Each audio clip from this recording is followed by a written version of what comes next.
Mateo, ang henyo. Credit to the author. M1611-20. Ang mga pangalan po na nandito ay galing sa mga name generator. Kung meron man pagkakatulad sa mga pangalan ng tao o lugar at pangyayari, ito ay tunay na hindi sinasadya.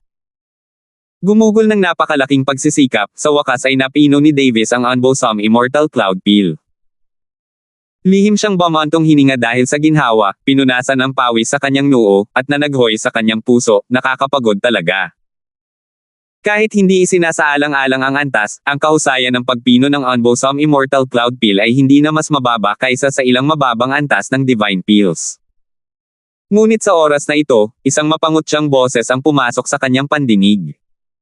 Tingnan mo ang pagpipino mo ng isang rank 3 divine pill, bakit parang tinitibi ka? Medyo nagdududa pa nga ako ngayon, isa ka ba talagang 4-star alchemy god? Sabi nilang lahat, ikaw ang dating number 1 person ng 3-star alchemy god ng Pill Tower. Sa tingin ko, ordinaryo lang din ang pamantayang ito. Tila nakakainis ang pangungutya ni Harley. Malinaw na matagal na niyang natapos ang pagpipino, habang pinapanood si Davis na nagpipino ng may natutuwang ekspresyon sa gilid. Nagalit si Davis hanggang sa namula ang mukha niya at galit na sinabi, "Punk, huwag kang masyadong mayabang. Ipakita mo ang gamot mo sa lahat, tapos sugurin mo ako." Nagkibit balikat si Harley at sinabing, "Kita mo, takot ba ako sa iyo?" Pagkatapos kong pinuhin ito ngayon lang, nagmasid ako sa tabi ng ilang sandali. Tungkol naman sa pagkapanalo ng isang baguhang tulad mo, may tiwala pa rin ako. Pagkatapos magsalita, direktang binuksan ni Harley ang pagan. Nang makita ng lahat ang gamot na gamot ni Harley, bawat isa sa kanilang mga mukha ay nagpakita ng kawalan ng pag-asa. Bakit? Bakit kaya pa palang pinuhin ng batang yan ang isang high-grade na unbosom immortal cloud pill? Napakalaki ng pagkakaiba. Sa sitwasyon ng pill refinement ni Davis, nasa gitna o mababa pa rin ang antas nito. Hay nako, wala kayang sino man ang makakalabas at makakaalaga sa punk na ito, ang Heavenly Eagle Imperial City ko. Walang humpay na bumantong hininga ang bawat isa sa mga taong ito. Nitong mga nakaraang araw, labis silang naapektuhan ni Harley. Wala lang talaga sa kanila ang nakaisip kay Mateo. Dahil matagal nang hindi kasama sa junior group ang kasalukuyang Mateo. Si Mateo ay isang elder sa Pill Tower, isang nilalang na may napakataas na katayuan. Paano siya nasangkot sa ganitong antas ng kompetisyon? Pero kung hindi kasama si Mateo, wala talagang sino man ang makakapantay sa katalinuhan ni Harley ngayon. Nawala na niya ang lahat ng anyo ng Heavenly Eagle Imperial City. Ang ekspresyon ni Davis ay walang kapantay na pangit. Alam ng mga tao ang kanilang sariling mga gawain, naisip niya na ang kanyang gamot ay malamang na mababa lamang ang kalidad. Ang gamot na ito, labis niyang pinaghirapan na pinuhin. Baka sa mukha ni Harley ang pangungutya nang sabihin niya, "Bakit? Hindi ka ba maglakas loob na magbukas? O alam mo na ba na talo ka?" Hindi mahalaga, ayon sa napagkasunduan natin dati, ang matatalo ay yumuko ng 3 beses sa mananalo, pagkatapos ay 3 beses na sasabihing isa akong baguhan, na lubos na humahanga kay Lord Harley, at ang bagay na ito ay ituturing na tapos na. Namula ang mukha ni Davis, nakatayo roon na parang nalilito. Sa isang gusali sa sulok, ang punong elder ng River Eternal Imperial City ay may mapanghihinayang na tingin. Nakangiti niyang sinabi, "Kapatid na Roscoe, mukhang wala ng kahalili ang iyong Heavenly Eagle Imperial City. Nabalitaan ko na ito ang disipulo na pinakaipinagmamalaki mo. Sa totoo lang, ito lang ang may ganitong kakayahan." Namutla ang mukha ni Roscoe na parang ilalim ng wak at sinabing, "Zukunling, nanalo ka lang at nakatagpo ng isang mahusay na apprentice. Bakit ka nagyayabang?" Ngumiti si Zukunling at sinabing, "Kapatid na Roscoe, huwag kang magalit. Medyo nag-iispaway ang mga junior, bakit ka galit na galit? Tingnan mo nga noong natalo ang babaeng disipulo ni Atticus noong araw na iyon, mas kalmado siya kaysa sa iyo." Malamig na sumangot si Roscoe, "Zukunling, pumunta ka ba sa aking Heavenly Eagle Imperial City para magpanggap na magaling, o mayroon ka talagang mahahalagang bagay? Kung hindi naman importante, umalis ka na." Ngumiti si Zukunling at sinabing, "Tingnan mo ang sinasabi mo, natural lang na pumunta rito ang matandang ito dahil may mahalaga akong bagay. Pero hindi naman ito apurahan sa ngayon, kaya tumigil muna ako rito ng mas matagal. Habang ginagawa ko ito, Hayaan mong maglaban ang mga bata, maituturing din itong pagkikilala. Humph! Malamig na sumingot si Roscoe at tumigil sa pagsasalita. Sa gitna ng karamihan, sa isang hindi kapansin-pansing sulok, mahinang tinanong ni Mateo si Cooper na katabi niya, ginawa ba ito ng iba? Tumango si Cooper at sinabing, kung hindi. Masyadong mayabang ang punk na ito, pero walang makakagawa sa kanya. Kaya nga mayabang pa rin siya hanggang ngayon. Sa pagkakataong iyon, yumuko rin si Serena kay Harley.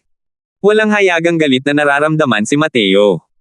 Ang ganitong maliliit na pagtatalo ay parang mga batang nag-aaway sa kanya. Ang kanyang pananaw at estado ng pag-iisip ay malayo sa kayang intindihin ni Harley, ang ganitong klaseng bata. Itinuring lang din si Serena na kalahati ng kanyang disipulo. Kahit natalo siya ng isang batang walang hiya, nahihiya pa rin siya. Bakit? Si Senior Apprentice Brother Song ang disipulo na pinakapinahahalagahan ni Head Elder Roscoe, hindi naman siguro niya kayang tiisin ang pagkalugi at itakwil ang utang mo, di ba? Tanong ni Harley nang may ngiti na hindi naman talaga maituturing na ngiti. Nagkulay atay ng baboy ang mukha ni Davis. Dahil dito, yumuko siya, isang 4-star alchemy god, sa isang 3-star alchemy god, at kinailangan pang tawagin ang kalaban na Lord, mas nakakailang pa ito kaysa sa pagkain ng langaw. Pero sa harap ng napakaraming tao, kung babalikan niya ang kanyang pangako, hindi lang siya ang mapahiya niya, kundi pati na rin ang buong mamamayan ng Heavenly Eagle Imperial City. Nako, anong klaseng mundo ito? Bakit ang daming kakaibang nilalang? Nagmura si Davis sa sarili, determinado, at akmang yuyuko na, ngunit may humawak sa kwelyo nila mula sa likuran. Paglingon niya para tumingin, hindi niya napigil ang ibuka ng malaki ang bibig. Nang makita ng mga nakamasid ang binatang ito na biglang lumitaw, bawat isa sa kanila ay labis na natuwa, halos mapasigaw. Tumahimik si Mateo, sinenyasan ng lahat na tumahimik. Agad na naunawaan ng mga taong iyon at agad na tumahimik. Pero kahit anong mangyari, hindi maitago ang pagkasabik sa kanilang mga mukha. Tiningnan ni Harley ang reaksyon ng lahat, at ang kanyang mukha ay nagpapakita ng kahinahinalang tingin. Sino ito? Bakit ganito ang ekspresyon ng lahat? Tila sa sandaling dumating ang batang ito, malalampasan niya ang nagngangalit na alon. Ang kabilang partido ay malinaw na isa lamang dakilang kumpletong origin deity. Kung pag-uusapan ng realm, hindi man lang siya kasing taas niya. Gusto siyang talunin ng ganitong klaseng baguhan. Mangarap ka.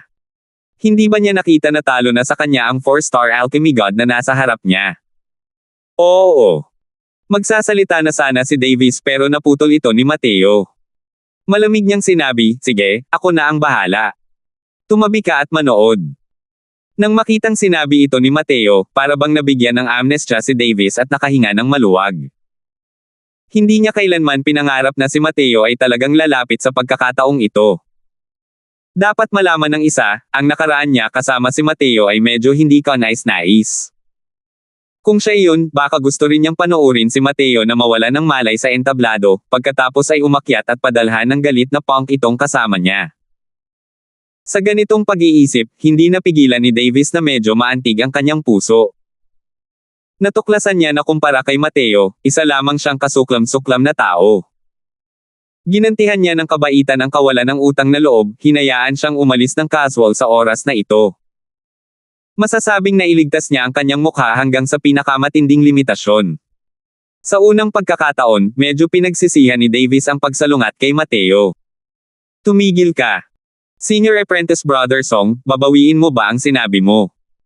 Kung gagawin mo iyan, saan mo gustong mapunta ang mukha ni Head Elder Roscoe? Hindi seryosong sinabi ni Harley si Mateo at seryosong sinabi ito. Natigilan si Davis, at tuluyan ng tumigil sa paggalaw.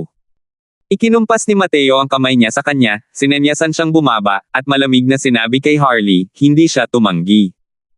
Ang postahan niya sa iyo, ako na ang bahala. Sinuri ni Harley si Mateo mula ulo hanggang paa at natatawang sinabi, ikaw. Isa ka lang 3-star alchemy god, anong karapatan mong tulungan ang isang 4-star alchemy god na sakupin ka? Hindi pa ganoon kalaki ang mukha mo. 1612. Tungkol sa paghamak ni Harley, hindi iyon pinansin ni Mateo. Hindi ba't kilala si Lord Harley bilang ang nangungunang henyo ng River Eternal Imperial City?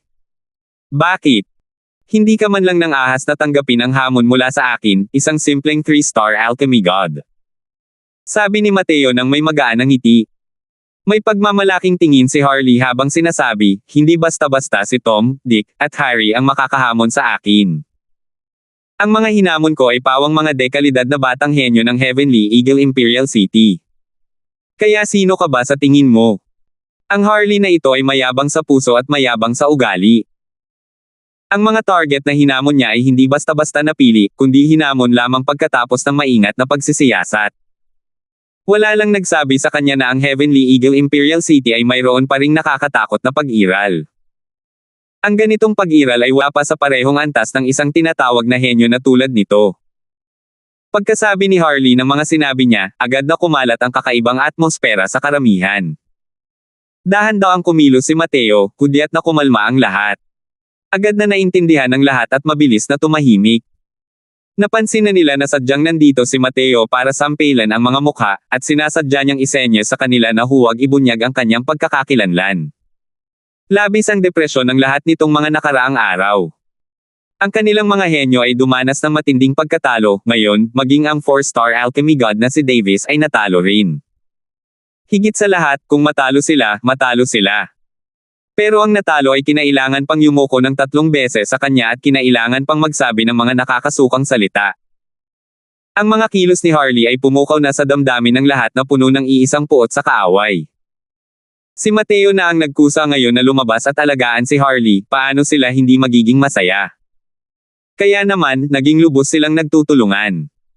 Mapaglarong naisip nilang lahat sa kanilang mga puso na ang ekspresyon sa mukha ni Harley sa kalaunan ay tiyak na magiging napakaganda. Henyo ka ba? Wala kang kapantay sa ilalim ng langit. Her. Kapag nasaksihan mo ang mga ginagawa ni Elder Crosswell, malalaman mong biro lang pala ang kaiabangan mo. Hindi rin nagalit si Mateo at sinabing may magaan na ngiti, kung mayroon man akong kwalipikasyon para hamanin ka o wala, tanungin mo sila at malalaman mo. Kayo, mayroon ba akong kwalipikasyon para hamanin siya? Sinabi ito ni Mateo sa mga nanood, at naging matulungin din sila nang marinig nila ito. Si Mateo ang pinakabatang henyo ng ating lungsod ng imperyo. Natural lang na mayroon siyang mga kwalipikasyon para hamanin ka. Kung kahit si Mateo ay walang kwalipikasyon, walang sino man ang may ganitong kwalipikasyon. Kung hindi ka matatakot na tanggapin ang hamon, hindi ka matatakot na matalo, tama ba? Nagsigawan ng lahat para makapagsalita, ngunit walang sino man ang nagbunyag ng pagkakakilanlan ni Elder Mateo. Kung hindi niya ito sasabihin ng personal, kahit pabugbugin siya hanggang mamatay, hindi maniniwala si Harley na si Mateo ay isang elder class figure. Sa sulok ng gusali, tumawa si Zekunling nang may pag-aalinlangan at sinabing, kapatid na Roscoe, ang mga nakababatang disipulo ng iyong Heavenly Eagle Imperial City ay hindi na kayang magpadala ng mga tao palabas. Kahit ang isang 4-star alchemy god ay natalo, ngunit ang magpadala ng isang 3-star alchemy god, hindi ba't simpleng paghingi lang ng kahihiyan? Nagpakita ng kakaibang ekspresyon ang mukha ni Roscoe. Hindi niya inaasahan na si Mateo pala ang lalabas sa pagkakataong ito. Naisip pa niya na walang interes si Mateo sa ganitong uri ng away sa pagitan ng mga nakababata. Alam niya na sa kaharian ni Mateo, ang ganitong antas ng labanan ay maliliit na alitan lamang. Pero malinaw na ang pag-angat ni Mateo sa oras na ito ang pinakaangkop. Sa Kunling, huwag kang maging mayabang ng maaga. Ibang-iba ang binatang ito sa lahat. Gaano ba katalino si Roscoe? Paano niya nabubunyag ang pagkakakilanlan ni Mateo? Araw-araw na nakaposisyon sa harap niya itong si Zekunling, kaya sawa na siya sa ugali niyang iyon. Ngayong si Mateo na ang nagkusa na humakbang paarap at sampilan ang mga mukha, paano niya hindi matutungan itong magtagumpay? Ang alitan nila ni Mateo ay isa ring panloob na alitan kahit ano paman. Pero ngayon, may mga taong nang-aapi sa sarili niyang panig, kaya paano niya matutulungan ang mga tagalabas? Tunay nga, si Zekunling ay may walang pakialam na tingin at hindi mapigil ang matawa habang sinasabi, iba sa iba. Gaano siya kaiba? Sa mga 3-star alchemy gods, imposibleng may isang taong katapat ni Harley. Ang lakas niya, nakita mo rin. Ano sa tingin mo ang tsansa na manalo ng hindi kilalang batang ito? Sumanghal ng malamig si Roscoe at tumigil sa pagsasalita. Pero lihim siyang natutuwa sa puso niya. Kahit ako ang natalo na kalaban ni Mateo. Pero itong apprentice mong utong aso ay gusto ring manalo laban kay Mateo.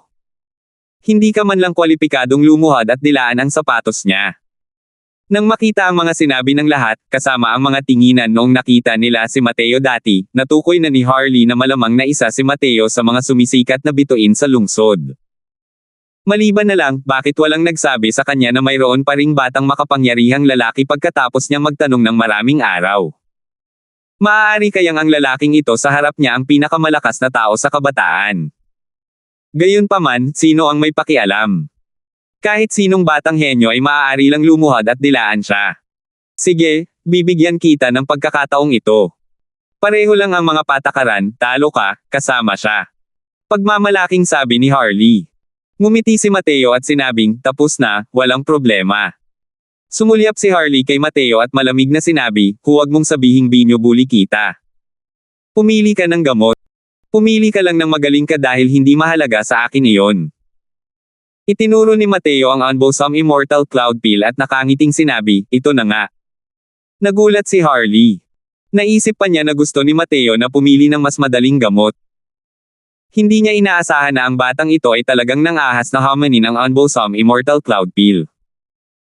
Matapos matarante, tumawa si Harley nang may pag-aalinlangan at sinabing, bata, marunong ka ba talagang magpino ng mga table tasks? Hindi kaya bulag ka. Kahit ang senior apprentice brother song mo, isang marangal na 4-star alchemy god, ay muntik ng mabaigo ngayon lang. Ikaw, isang 3-star alchemy god, ay gusto mo talagang makipagkompetensya sa akin sa Unbosom Immortal Cloud Pill. Hindi umalis si Davis sa sinabi ni Harley na mula ang buong katawan niya sa kahihiyan. Gusto niyang sumugod sa entablado at balatan ang balat ng punk na ito. Ngumiti si Mateo at sinabing, ang Unbosom Immortal Cloud Pill lang, wala lang yan. Alam ni Harley na napaka-arrogant niya, pero bigla niyang natuklasan na mas arrogant pa pala ang lalaking nasa harap niya kaysa sa kanya. Ang galing naman ng mga sinasabi mo. Kung ganoon, gusto kong makita kung kayang tapatan ng lakas mo ang tono mo. Hindi napigilan ni Harley ang pagtawa habang sinasabi ito. Nagsimula na ang kompetisyon. Nang sandaling kumilos si Mateo, nagbago ang ekspresyon ng mukha ni Zukunling. Ang ganitong uri ng himig ng Great daw, ang husay hanggang sa sukdulang pamamaraan ng pagpino ng pill, ay hindi kapantay ni Harley. Sa kasalukuyang lakas ni Mateo, napakadali lang ang pagpino ng Unbosom Immortal Cloud Pill. Gumamit lang siya ng 20% hanggang 30% na lakas at sapat na ito para agad na patayin si Harley. Pero sa pananaw ni Zukunling, hindi naman talaga ganoon ang nangyari. Ito. Maaari kayang disipulo mo ang binata na ito. Kapatid na Roscoe, napakalalim ng itinago mo. Ang mga salita ni Zukunling ay nagpapakita ng pagkamangha at kawalan ng magawa. Hindi niya inaasahan na nailigtas pala ni Roscoe ang kanyang ala sa butas hanggang sa huli. Ilang dosenang paghinga lamang ang lumipas at alam ni Zukunling na wala ng pag-asa si Harley na manalo.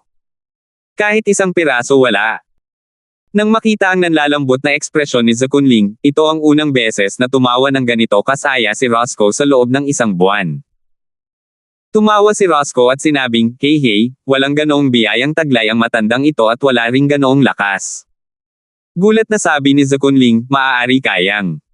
Isang apprentice ng isa sa iilang taong iyon. Ang Heavenly Eagle Imperial City, ang pinakamalakas ay natural na hindi sina Roscoe at Rendin. Ang mga tunay na makapangyarihang nilalang ay karaniwang hindi makikita. Kaya naman, agad na naisip ni Zukunling ang iilang iyon. Ngumiti si Roscoe at walang sinabi. Hindi niya sinagot si Zukunling. Wala pang isang oras at tapos na si Mateo. Nang matapos ni Harley ang pagpino, natuklasan niya na si Mateo ay kasalukuyang nakatingin sa kanya ng may pagtataka. Ang ekspresyong iyon ay eksaktong kapareho ng kung paano niya tiningnan si Davis dati. 1613. Dahan daw ang binuksan ni Mateo ang pogen at kinuha ang tableta. Natural lamang na nagulat si Harley, at hindi makapaniwala. The Divine Grade. Paano ito nangyari? Gulat na sabi ni Harley. Bakit hindi posible? Tanong ni Mateo nang may ngiti na hindi naman talaga isang ngiti. Itinuro ni Harley ang medicinal pill ni Mateo at sinabing, isa ka lang 3-star alchemy god, kaya paano magiging posible na pinuhin ang isang divine grade na Unbosom Immortal Cloud Pill? Ngumiti si Mateo at sinabing, dahil isa itong rank 3 divine pill, bakit hindi kayang pinuhin ng isang 3-star alchemy god ang divine grade? Hindi mo magagawa iyon. Dahil lang sa kulang ang iyong cultivation. Natigilan si Harley. Walang tigil ang pagkislap ng kanyang ekspresyon at nagngingit-ngit siya at sinabing, hindi ko tinatanggap yan. Maglaban tayo ulit. Nagkibit balikat si Mateo at malamig na sinabi, sige, ikaw naman ang pipili ngayon.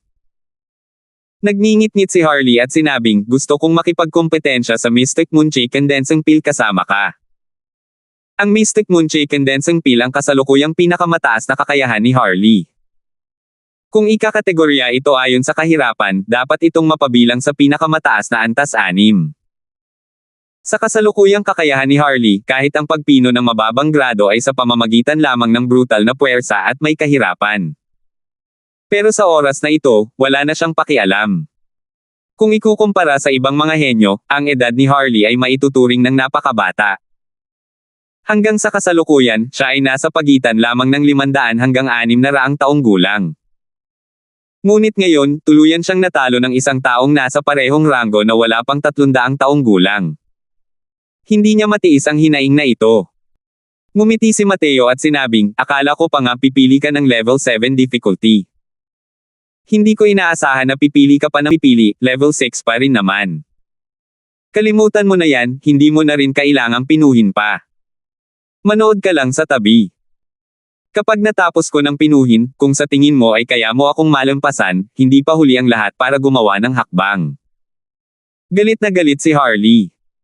Hindi pa siya minamaliit ng isang taong tulad nito simula nang sumikat siya sa River Eternal Imperial City hanggang ngayon. Malinaw na hinahamak ni Mateo ang mabagal niyang pagpino ng pill. Isang kahihiyan ang bumangon sa puso ni Harley. Sa mga nakalipas na araw, halos nilampasan niya ang lahat ng dako, nilipol ang mga batang henyo ng Heavenly Eagle Imperial City.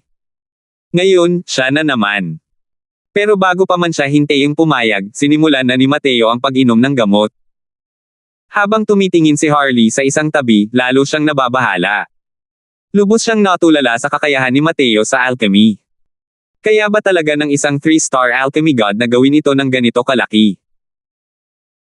Ang nakakabagot at nakakabagot na pagpipino ng tableta ay naging maganda sa mga kamay ni Mateo, na nagdulot ng kagalakan sa mga tao na maunawaan ang dakilang daw. Mayroon pa rin ba talagang ganitong klaseng pagtatanghal? Sa wakas ay naintindihan na rin ito ni Harley. Hindi siya kasing laki ng kay Mateo. Isang oras ang lumipas sa isang iglap. Nang matagumpay na naubos ni Mateo ang tableta, hindi man lang makapaniwala si Harley sa sarili niyang mga nakita. Isang medicinal pill na may pinakamataas na antas ng 6 difficulty, isang oras lang pala ang kailangan niya at tapos na. Paano ba naman nagawa to ng lalaking to? Hindi nagtagal si Mateo, diretsyong binuksan ang pagan. Tiningnan ni Harley ang divine grade na Mystic Moonshade Condensing Pill, halos lumuwa ang kanyang mga mata. Aba! Kung kaya mong pinuhin ang isang Void Spirit Divine Grade Mystic Moonshade Condensing Pill, aaminin kong talo ako, nakangiting sabi ni Mateo. Nang marinig iyon ni Harley, hindi napigilan ng mga sulok ng kanyang bibig ang pagkibot ng malakas. Espiritong walang laman na antas Diyos. Pinagluloko mo ako, di ba? Hahaha, Panginoong Harley, hindi ka ba masyadong mayabang kanina? Sige, maging mayabang ka pa. Panginoon Harley, hindi ba't sinabi mo na walang kasama ang aking Heavenly Eagle Imperial City? Panginoon kong Harley, ngayon, natalo ka na. Sino ang ipapadala ng iyong River Eternal Imperial City? Hoy, natalo ka. Yumuko ka agad sa ating Elder Crosswell. Anong henyo? Anong walang kapantay na nasa parehong ranggo? Sa harap ni Elder Crosswell, lahat ay basura. Matagal nang hindi napigilan ng mga nanunood na kumakain ng mga buto ng melon, kaya't lahat sila ay sumabog sa oras na ito. Paulit-ulit nilang tinawag ang Panginoon ko, Harley, at sarkastiko silang nagsasalita ng sukdulan. Matapos magtiis ng isang buwan, sa wakas ay maipagmamalaki na nila ang kanilang mga sarili ngayon. Sa simula, hindi naman ito malaking bagay sa paghahambing ng mga nota at pakikipaglaban sa mga batang henyo. Pero itong si Harley ay masyadong malupit. Natalo ang mga tao at kinailangan pa rin nilang yumuko, at tawagin pa siyang Panginoong Harley.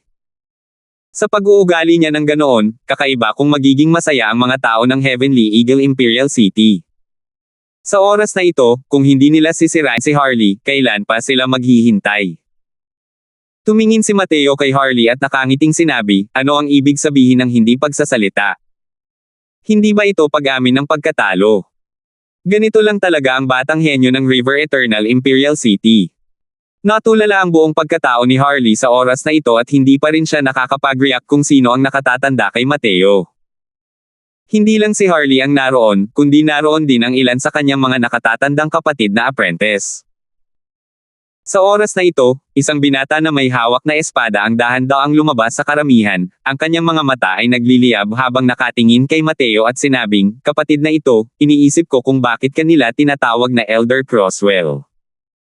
Ngumiti si Mateo at sinabing, natural lang na tawagin akong Elder dahil isa akong Piltower Elder. Nagbago ang mga mukha ng kabataang may hawak na espada at ni Harley, puno ng gulat ang kanilang mga mata. Sa harap ng napakaraming tao, natural na imposibleng magsinungaling si Mateo. Kung gayon, ang binatang ito sa harap ng kanilang mga mata ay talagang isang elder ng Piltower. Masyadong katawa-tawa, di ba? Pagkatapos ng pagkabigla, yumuko ang binata na may hawak na espada kay Mateo at sinabing, dahil isa kang elder ng Piltower, ang paglapit mo para harapin ang aking junior apprentice brother ngayon ay tila parang pang-aapi sa mahihina bilang malalakas, tama ba? Tiningnan ni Mateo ang binata na nakahawak sa espada at malamig na sinabi, kung ang iyong junior apprentice brother ay may lakas ko, natural na maaari rin siyang maging isang elder. Ang mahalaga ay hindi ang aking pagkakakilanlan kundi ang lakas. Hindi ba't sinabi niya na gusto niyang hamanin ang mga henyo ng Heavenly Eagle Imperial City? Walang talento ang Crosswell na ito. Kung hahaplo sa aking puso at susuriin ang aking konsensya, dapat akong ituring na kaedad ng iyong junior apprentice brother. Magkapareho rin ang ating mga kaharian, kaya hindi dapat ito pang-aapi sa mahihina gaya ng sa malalakas, tama ba? Nabulunan ng dalawang tao sa mga sinabi ni Mateo. Oo. Umasa si Mateo sa kanyang lakas para maging isang elder. Pero sa totoo lang, kaedad lang nila si Mateo, mas bata pa sa kanila. Nang tanggapin niya ang hamon, walang makapagreklamo. Sinabi ng binata na humahawak ng espada sa isang seryosong boses, kahit ano paman, ang katayuan ni Elder Crosswell ay nakalagay din doon at hindi dapat sumali sa labanan ng ating nakababatang henerasyon. Nagbabaga ang tingin ni Mateo habang sinasabi niya, kung gayon ang ibig mong sabihin ay, kayo lang ang maaaring manalo, hindi ba maaaring manalo ang Heavenly Eagle Imperial City? Nahihiya ang binata na humahawak ng espada. Natuklasan niya na tila hindi madaling pakisamahan ang Elder Crosswell na ito. Gayunpaman, bata pa at agresibo si Harley. Labis siyang naantig ng mga salita ni Mateo. Uminit ang ulo niya at malinaw na sinabi, Elder Crosswell, di ba? Inaamin kong kaedad kita, inaamin ko rin na hindi ko kayang tapatan ang alchemy daw mo. Pero hindi pa rin ako kumbinsido. Para sa akin, ang alchemy daw ay pantulong lamang, habang ang martial daw ang tamang landas. Elder Crosswell, walang talento ang guna ito at gustong hamanin si Elder Crosswell. Iniisip ko kung matapang ka bang tanggapin ang hamon. Nang sandaling lumabas ang mga salitang ito, ang mga mukha ng lahat ay nagpakita ng kakaibang tingin. Kung dati lang iyon, natural lang na maramdaman nilang hindi matatalo ni Mateo si Harley. Pero ngayon, kilala na si Mateo bilang numero 1 tao ng Marshall Tower. 2 taon na ang nakalilipas, siya ang naging nag-iisang martial artist na may kakayahang lumabas mula sa spatial inheritance. Napakalaking talento, sino ang makakapantay? Itong si Harley, sumuko na talaga hanggang sa makarating sa Yellow River, hindi lumuha hanggang sa makita ang kabaong.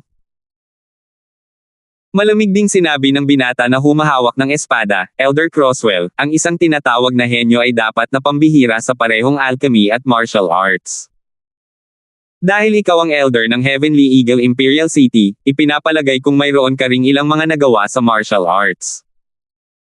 Kung matatalo mo rin ang aking junior apprentice brother sa martial arts, natural na lubos kaming makukumbansi. Sabi ni Harley, Elder Crosswell, kung matatalo mo rin ako sa martial arts, magkukawtaw ako sa iyo ng 3 beses. Sumulyap si Mateo sa 2 taong ito at walang magawang sinabi, dahil sinabi ninyo, mas tatanggap ang matandang ito ng may paggalang kaysa sa magalang na pagtanggi. 1614. Napakapangit ng ekspresyon ni Zukunling. Tumingin siya kay Roscoe at sinabi sa seryosong boses, "Kapatid na Roscoe, pinagluloko mo ba ako? Kung pipilitin mo ang isang nakatatanda na harapin ang aking disipulo, ano ito kung hindi ang pang-aapi sa mahihina bilang malalakas?" Sa totoo lang, alam ni Zukunling na nagbibiro lang siya. Mas bata pa nga si Mateo kaysa kay Harley, kaya walang basehan ang argumentong ito. Kung gusto niyang sabihin, ang masasabi lang niya ay mas mahina ang talento ni Harley kaysa kay Mateo. Para sa isang 3-star alchemy god na magtaglay ng ganitong nakakatakot na talento, talagang nakakapanghina ng loob ang mga tao. Sa mga nakalipas na taon, lagi siyang mayabang dahil tinatanggap niya si Harley, ang disipulong ito, at mahilig din siyang isama si Harley sa mga hamon kahit saan. Sa mga nakaraang taon, kakaunti lamang ang natamong pagkatalo ni Harley. Pero ngayon, talagang sinipa nila ang isang bakal na plato. Mukhang bata lang si Mateo, pero ang batang ito ay isa ng marangal na matanda. Paano naging ganoon kadaling lokohin si Roscoe? Nakita ko lang siyang natawa at sinabing, "Kapatid na Zukon, si Elder Croswell ang elder ng aking Peel Tower. Ang matandang ito ay walang awtoridad na utusan siyang pumunta at turuan ang iyong disipulo ng leksyon. Bukod pa rito, kahit na si Elder Croswell ay isang elder ng Peel Tower, mas bata pa ang kanyang edad kaysa kay Harley.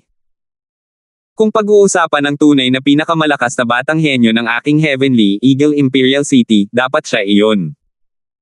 Ang pagsasabi mo ng mga salitang ito ay isang walang batayang maling paratang. Napanatag ang puso ni Roscoe. Sa unang pagkakataon, nakaramdam siya ng pasasalamat, ng ganitong emosyon, para kay Mateo. Sa loob ng isang buwang ito, nakaranas siya ng malaking kawalan. Sa harap ni Zukunling, hindi niya kailanman itinaas ang kanyang ulo noon. Ang mukha ni Zukunling ay maitim na parang ilalim ng palayok habang sinasabi niya sa seryosong boses, gumagamit ng sopistikasyon para sa sariling katwiran. Kahit ano paman, isa siyang matanda. Paano siya makakalaban ng alagad ng matandang ito? Sumulyap si Roscoe sa kanya at nakangiting sinabi, "Napakawalang galang talaga ni Elder Croswell na gumawa ng aksyon laban sa iyong disipulo. Hindi mo alam, noon, casual niyang tinuruan si Serena ng ilang araw at natalo niya ang aking disipulo. Kung tama ang aking mga haka-haka, narito siya para ipagtanggol si Serena na babaeng iyon." Walang humpay na kumurap ang ekspresyon ni Zukunling at sinabi niya sa seryosong boses, "Humph. Ano na? Ang aking disipulo ay mahusay sa alchemy at martial arts. Kapag natalo niya ang iyong Elder Croswell, ang iyong Heavenly Eagle Imperial City ay tuluyang mawawala ng puri." Pero nang marinig ito ni Roscoe, hindi niya ito pinabulaanan. Ang makahulugang ngiting iyon ay nagpabilis ng tibok ng puso ni Zukunling. Maaari kayang eksperto sa martial art itong si Elder Croswell. Imposible. Napakabata pa ng Elder Croswell na ito, ang kanyang alchemy daw ay umabot na sa kataas-taasang kapangyarihan. Kaya paano magiging mas malakas ang kanyang martial daw kaysa kay Harley? Pero ano ang meron sa ekspresyon ni Roscoe? Nakatatanda kong kuya, ang talento sa alchemy ni Elder Croswell na ito ay masyadong nakakatakot. Pero sa martial arts, tiyak na hindi niya kayang tapatan ang little junior brother. Tumango ang binata na may hawak na espada at sinabing, pinagsama ni little junior brother ang batas ng hangin at batas ng apoy. Bukod pa rito, ang dalawang kapangyarihan ng batas ay lubos na nauunawaan. Ang mga ordinaryong martial artist na may parehong ranggo ay hindi niya kapantay. Bukod pa rito, ang kaharian ni Elder Croswell na ito ay hindi man lang kasing taas ng kanya. Iniisip ni Elder Croswell na henyo siya. Masyado siyang mapagmataas. Kahit ako pa, kung nasa parehong realm kami ni Little Junior Brother, siguradong hindi rin ako ang katapat niya. Ngumiti ang binatang handang hawak ang espada at sinabing, kapag natalo ni Little Junior Brother ang Elder Croswell na ito, tuluyang mawawala ang mukha ng Heavenly Eagle Imperial City.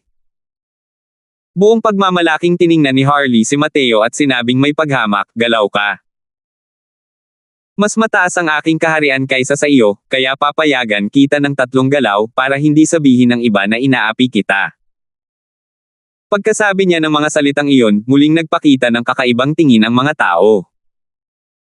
Si Elder Crosswell ay isang nilalang na nakakaintindi ng mga batas sa espasyo, at hinahayaan mo siyang gumawa ng 3 galaw. Ito. Gaano ba kawalang takot ang punk na ito?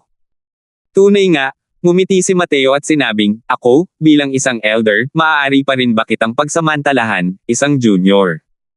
Gusto kong payagan, ako rin ang nagpapahintulot nito. Paano kung ganito? Huwag kang mag-atubiling kumilos, at hindi ako gagantay. Hanggat maaari mong hawakan ang mga sulok ng aking manggas, ituring mo itong kawalan ko. Tila si Harley ang may pinaka-nakakatawang biro sa mundo. Naisip niya kung may problema ba ang ulo nitong si Elder Crosswell. Hindi kaya narinig ni Mateo na nalampasan na niya ang Marshall Tower. Hindi kaya alam ni Mateo na pinag-isa niya ang batas ng hangin at batas ng apoy. Oo, dapat hindi niya alam yun. Pag-poster di ba? Gusto mo ba ng mukha dahil sa pagkakakilanlan mo bilang isang nakatatanda? Isa ka lang elder ng Peel Tower, hindi elder ng Marshall Tower. Natigilan din ang mga nakatatandang kapatid na apprentice ni Harley nang marinig ito, at agad silang nagpalitan ng tingin at ngumiti. Ngumiti ang binatang humahawak ng espada at sinabing, nakakatuwang tao rin itong si Elder Crosswell. Tumawa si Harley nang may pag-aalinlangan at sinabing, nakatatanda Crosswell ko, ito ang sinabi mo. Kapag natalo ka maya-maya, yuyuko ka pa rin sa akin ng 6 na beses. Malamig na sabi ni Mateo, syempre, tinutupad ko ang pangako ko. Nang marinig iyon ni Harley, nalungkot ang kanyang mukha at kumalat ang isang malakas na aura. Sa labanan kanina, hindi man lang umatake si Harley gamit ang buong lakas niya. Pero sa pagkakataong ito, nagpasya siyang gawin ang lahat para sa kanya. Medyo pinagseselosan siya ng lalaking ito sa harap niya. Dahil isa siyang henyo, ito ang unang pagkakataon na hinamon siya ng iba. Hindi niya talaga maisip na ang isang binata na mas bata sa kanya ay naging elder na pala ng Peel Tower. Nakakahiya ito para sa akin. Apoy sa hangin, papalubog na araw. 2 kapangyarihan ng batas ang naghalo ng may perpektong pagkakaisa. 2 uri ng nakakatakot na espiritual na enerhiya ang nagpakita ng walang kapantay na kapangyarihan sa ilalim ng kaguluhan ng kapangyarihan ng batas. Nang makita ng lahat ang eksenang ito, bawat isa sa kanilang mga mukha ay nagpakita ng gulat. Ngayon lang nila nalaman kung gaano kagaling ang talento ni Harley. Lumalabas na noong nakipag-ugnayan siya sa mga henyo ng Heavenly Eagle Imperial City, hindi pala niya ginawa ang lahat ng makakaya niya. Sa oras na ito, hiniram ng apoy ang momentum ng hangin, tinulungan ng hangin ang apoy na magliyab. Ang malakas na atake ay tumama kay Mateo ng labis. Ang kapangyarihang ito ay nagbigay sa mga tao ng pakiramdam ng mabilis na pagtibok ng puso. Gayunpaman, kalmado si Mateo, hindi gumagalaw ang kahit isang kalamnan. Para bang wala siyang balak umiwas. Nang makita ang eksenang ito, hindi napigilan ni Harley ang pagtawa ng malamig, nagliligawan ng kamatayan. Tiwala siya sa kanyang pag-atake. Hindi talaga umiwas si Mateo. Ano ito kung hindi ang paghahanap ng kamatayan? Pero sa sumunod na sandali, muntik nang lumuwa ang mga mata ni Harley. Imposible. Paano? Paano nangyaring ganito? Sabi ni Harley na may hindi makapaniwalang tingin. Biglang naglaho ang atake ni Harley, ilang dosenang talampakan sa harap ni Mateo. Nang lumitaw itong muli, dumaan na ito kay Mateo, diretsyong nakarating sa likuran niya. Boom! Marahas na nayanig ang malaking hanay. Ang ataking ito ay sumabog ng matatag sa nagtatanggol na malaking hanay. Nakatatanda kong kuya, anong nangyari? Hindi gumalaw si Elder Crosswell, bakit dumaan lang sa kanya ang atake ni Little Junior Brother? Lubhang nagbago ang ekspresyon ng lalaking may hawak na espada at napasigaw siya gulat, mga batas sa espasyo. Hindi naman lumalabo ang paningin ko, di ba? Paano ito nangyari? Hindi makapaniwalang sinabi ng nakababatang kapatid ng lalaking may hawak na espada, mga batas pangkalawakan. Panganay na senior brother, nagkakamali ka ba? Paano nangyaring may isang taong nakakaintindi ng mga batas pangkalawakan habang nasa Origin Deity Realm? Baka sa mukha ng lalaking may hawak na espada ang gulat habang sinasabi niya, talagang batas spatial yan, walang duda. Isa pa, napakataas na ng kanyang pag-unawa sa batas spatial. Natalo na si Little. Little Junior Brother. Wala na siyang pagkakataon. Hindi nakakapagtaka na nang ahas si Elder Crosswell na magsalita ng ganito katapang. Lumalabas na naiintindihan niya talaga ang mga batas special. Ang ekspresyon ni Harley ay sukdulan na pangit. Nagngingit-ngit ang mga ngipin niya, Hindi ako makapaniwala na hindi kita kayang alagaan. Pagkatapos magsalita, gumalaw ang figure ni Harley, sumugod patungo kay Mateo na parang kidlat. 16:15. Hu! Hu! Hu! Napasinghap ng malalim si Harley. Malapit na siyang mapagod sa kanyang banal na diwa, at pagod na pagod siya hanggang sa halos bumagsak na siya sa pagod. Pero kahit anong pilit niya, hindi niya mahawakan ang mga sulok ng manggas ni Mateo. Tahimik ang paligid. Halos tumigil na ang kanilang paghinga. Noon pa man, naririnig na nila na ang mga batas pangkalawakan ay napakalakas. Isa sa mga kataas-taasang batas. Ngunit kung gaano kalakas ang mga batas sa espasyo, hindi pa nila ito personal na nakita. Pero ngayon, tunay nilang nasasaksihan ang kapangyarihan ng mga batas pangkalawakan. Walang nagduda sa lakas ni Harley. Dahil kayang pagsamahin ang dalawang uri ng batas sa ganitong antas, ang kanyang lakas ay lubhang nakakatakot na. Hindi rin pagmamalabos ang pagsasabing hindi siya matatalo sa parehong ranggo. Gayunpaman, hindi pa rin niya mahawakan kahit isang piraso ng manggas ni Mateo. Naiintindihan ng lahat. Kung gusto ni Mateo na patayin si Harley, hindi siya mabubuhay sa loob ng isang hininga ng panahon. Napakalakas. Mga batas ba ito sa espasyo? Talagang hindi matatalo. Nakakahawak ng espasyo, hindi lahat ng atake ay kayang tamaan ang kabilang panig, paano pa rin lalaban? Hindi nakakapagtaka na tinatawag itong kataas-taasang batas. Sa ganitong antas ng lakas, imposibleng maging katapat ni Elder Crosswell ang sinuman sa ilalim ng Divine Lord Realm. Bumalik sa dati ang mga tao, ngunit ngayon ay mas naunawaan na nila ang kapangyarihan ni Mateo. Ang ganitong antas ng lakas, marahil tanging ang kapangyarihang pandaigdig ng Divine Lord Realm lamang ang makakalutas nito. Natalo ako. Hinga. Natalo ako. Sa wakas ay tumulo ang luha ni Harley at umamin. Oo, umiyak siya. Ngayon, ito ang kanyang pinakamasakit na pagkabigo sa loob ng ilang daang taon. Wala pang kalaban na nagpawalang bisa sa kanya ng ganito noon. Dahil dito, nagkaroon ng matinding pagkalugi ang kanyang pagtingin sa sarili. Si Alchemy daw, dinurog hanggang sa siya ay malubhang nabugbog at nasugatan. Hindi man lang mahawakan ni Marshall daw ang dulo ng kanyang manggas. Henyo. Biro lang yon. Nang makita ng mga tao ang eksenang ito, bawat isa sa kanila ay natigilan. Hindi nila inaasahan na si Harley ay talagang pinahirapan ng husto hanggang sa umiyak. Pero kung iisipin, pakiramdam nila ay may katuturan din naman iyon. Ang pagkikita ng mga kasamahan nila ni Mateo ay isang tunay na trahedya. Simula pa lang, isa na itong pagkakamali. Kung hindi dahil sa kasong ito, ano ang batayan ni Mateo sa pagluklok sa trono ng mga matatanda? Sa sandaling ito, ang mga tao ay talagang may karagdagang bakas ng pabor sa arrogant na si Harley. Nakikiramay din. Sa loob ng isang buwang ito, ang impresyong ibinigay ni Harley sa mga tao ay napakamapusok at mayabang, napakamapang-api. Ang pakiramdam na ibinibigay nito sa mga tao ay lubhang hindi komportable. Pero kung titingnan ngayon, isa pa rin siyang bata. Kahit na mas bata si Harley kaysa kay Mateo, malinaw na wala siyang karanasang tulad ng kay Mateo. Natural lamang na hindi siya maaaring manatiling walang pakialam kapag binigyan ng pabor o mapahiya tulad ni Mateo.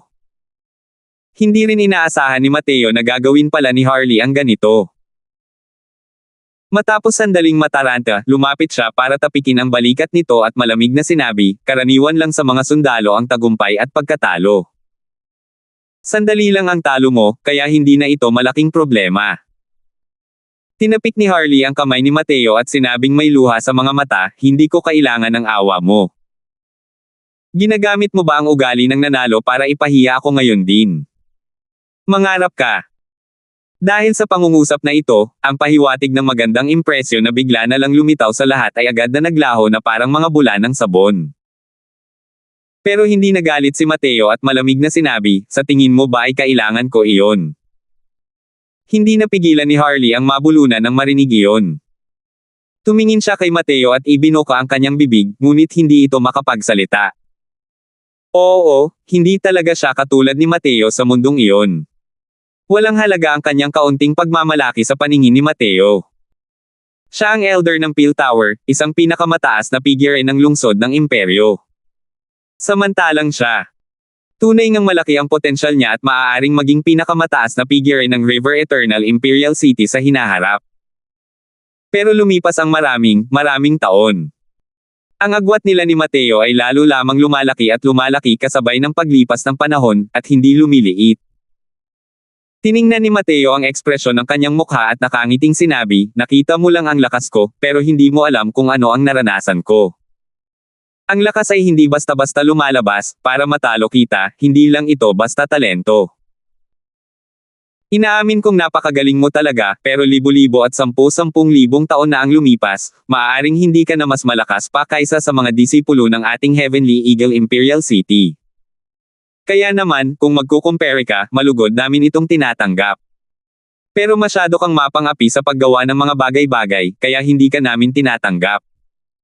Nang marinig ito ni Harley, sa kanya lang nalaman kung bakit kumilos si Mateo. Bigla niya itong napagtanto. Sumobra na ba siya?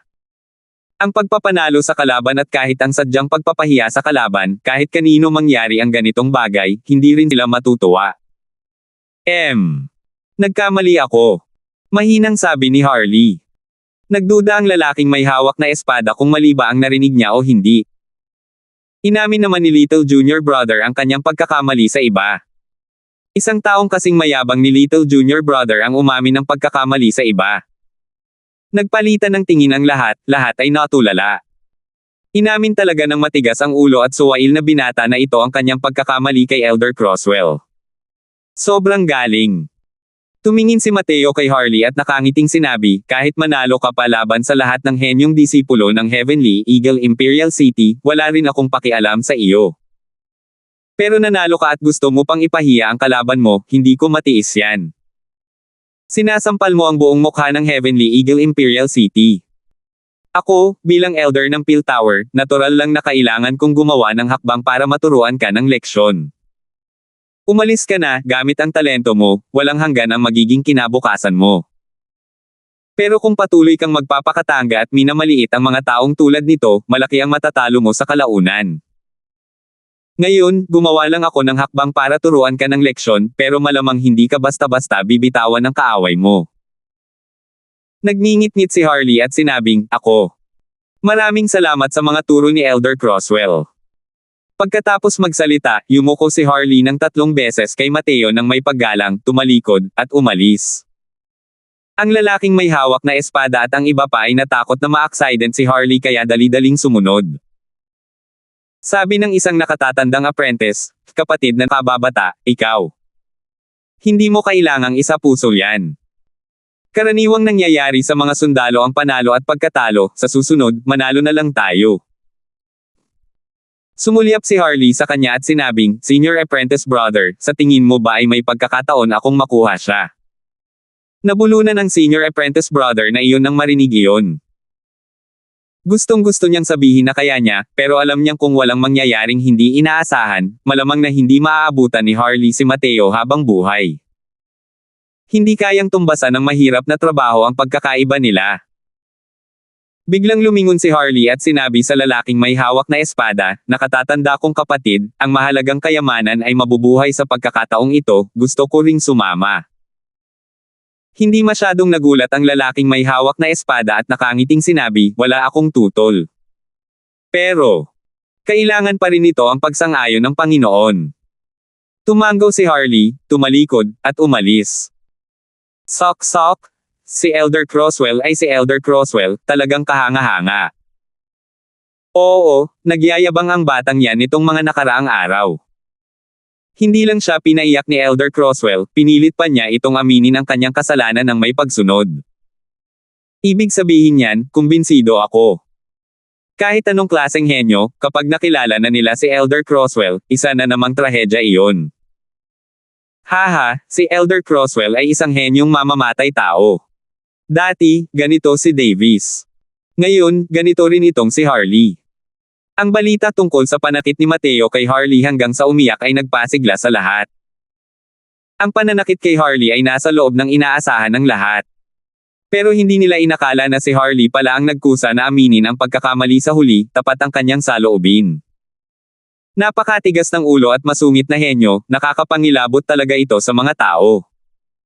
Sa gusali sa sulok, sa wakas ay bumantong hininga si Zakunling at sinabi kay Roscoe, "Naku, Roscoe, malapit na ang oras. Dapat din nating pag-usapan ang tungkol sa negosyo." 1616. Mga matatanda, naniniwala akong alam na ng lahat ang balita tungkol sa pagdating ni Zakunling. Sa totoo lang, ang tunay niyang layunin sa pagpunta ngayon ay para humingi ng tulong sa atin. Nagsalita si Roscoe ng may kumpiyansa at kahinahunan, ipinakilala ang tunay na layunin ng pagdating ni Zakunling sa pagkakataong ito, na halatang naantig ang lahat ng matatanda.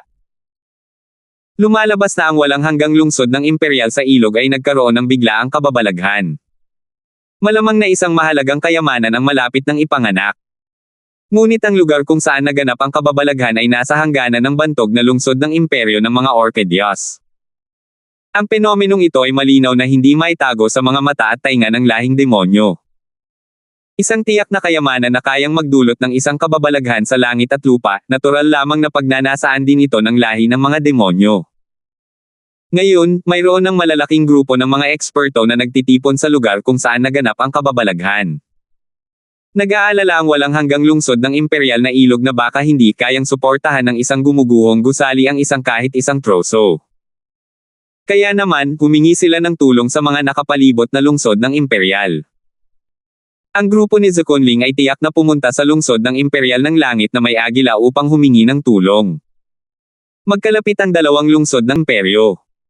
Kung nais humingi ng tulong ng River Eternal Imperial City, natural lamang na kailangan nilang hanapin ang makalangit na agila ng imperyo. Elder Rendin, kailangan pa ring kumilos ang iyong Marshall Tower para sa bagay na ito. Ano sa palagay mo? Tanong ni Roscoe kay Rendin. Nag-isip sandali si Rendin at sinabing, ang bagay na ito ay tungkol sa lahi ng mga demonyo, natural lang na kailangan nating tumulong. Ang totoo lang, kung iisa lang ang mahalagang kayamanan, ano ang dapat gawin tungkol sa huling pagmamay-ari? Sabi ni Roscoe, tungkol sa bagay na ito, tinanong ko na si Zakunling. Sabi niya, ang mahalagang kayamanan ay nakukuha ng mga tadhana. Hanggat hindi ito napupunta sa kamay ng lahi ng mga demonyo, ayos na iyon. Pero kung maririnig ang ibig sabihin ni Zakunling, malamang na hindi pangkaraniwan ang mahalagang kayamanang ito. Maaari itong makaakit ng mga makapangyarihang nilalang mula sa celestial deity realm ng lahi ng mga demonyo.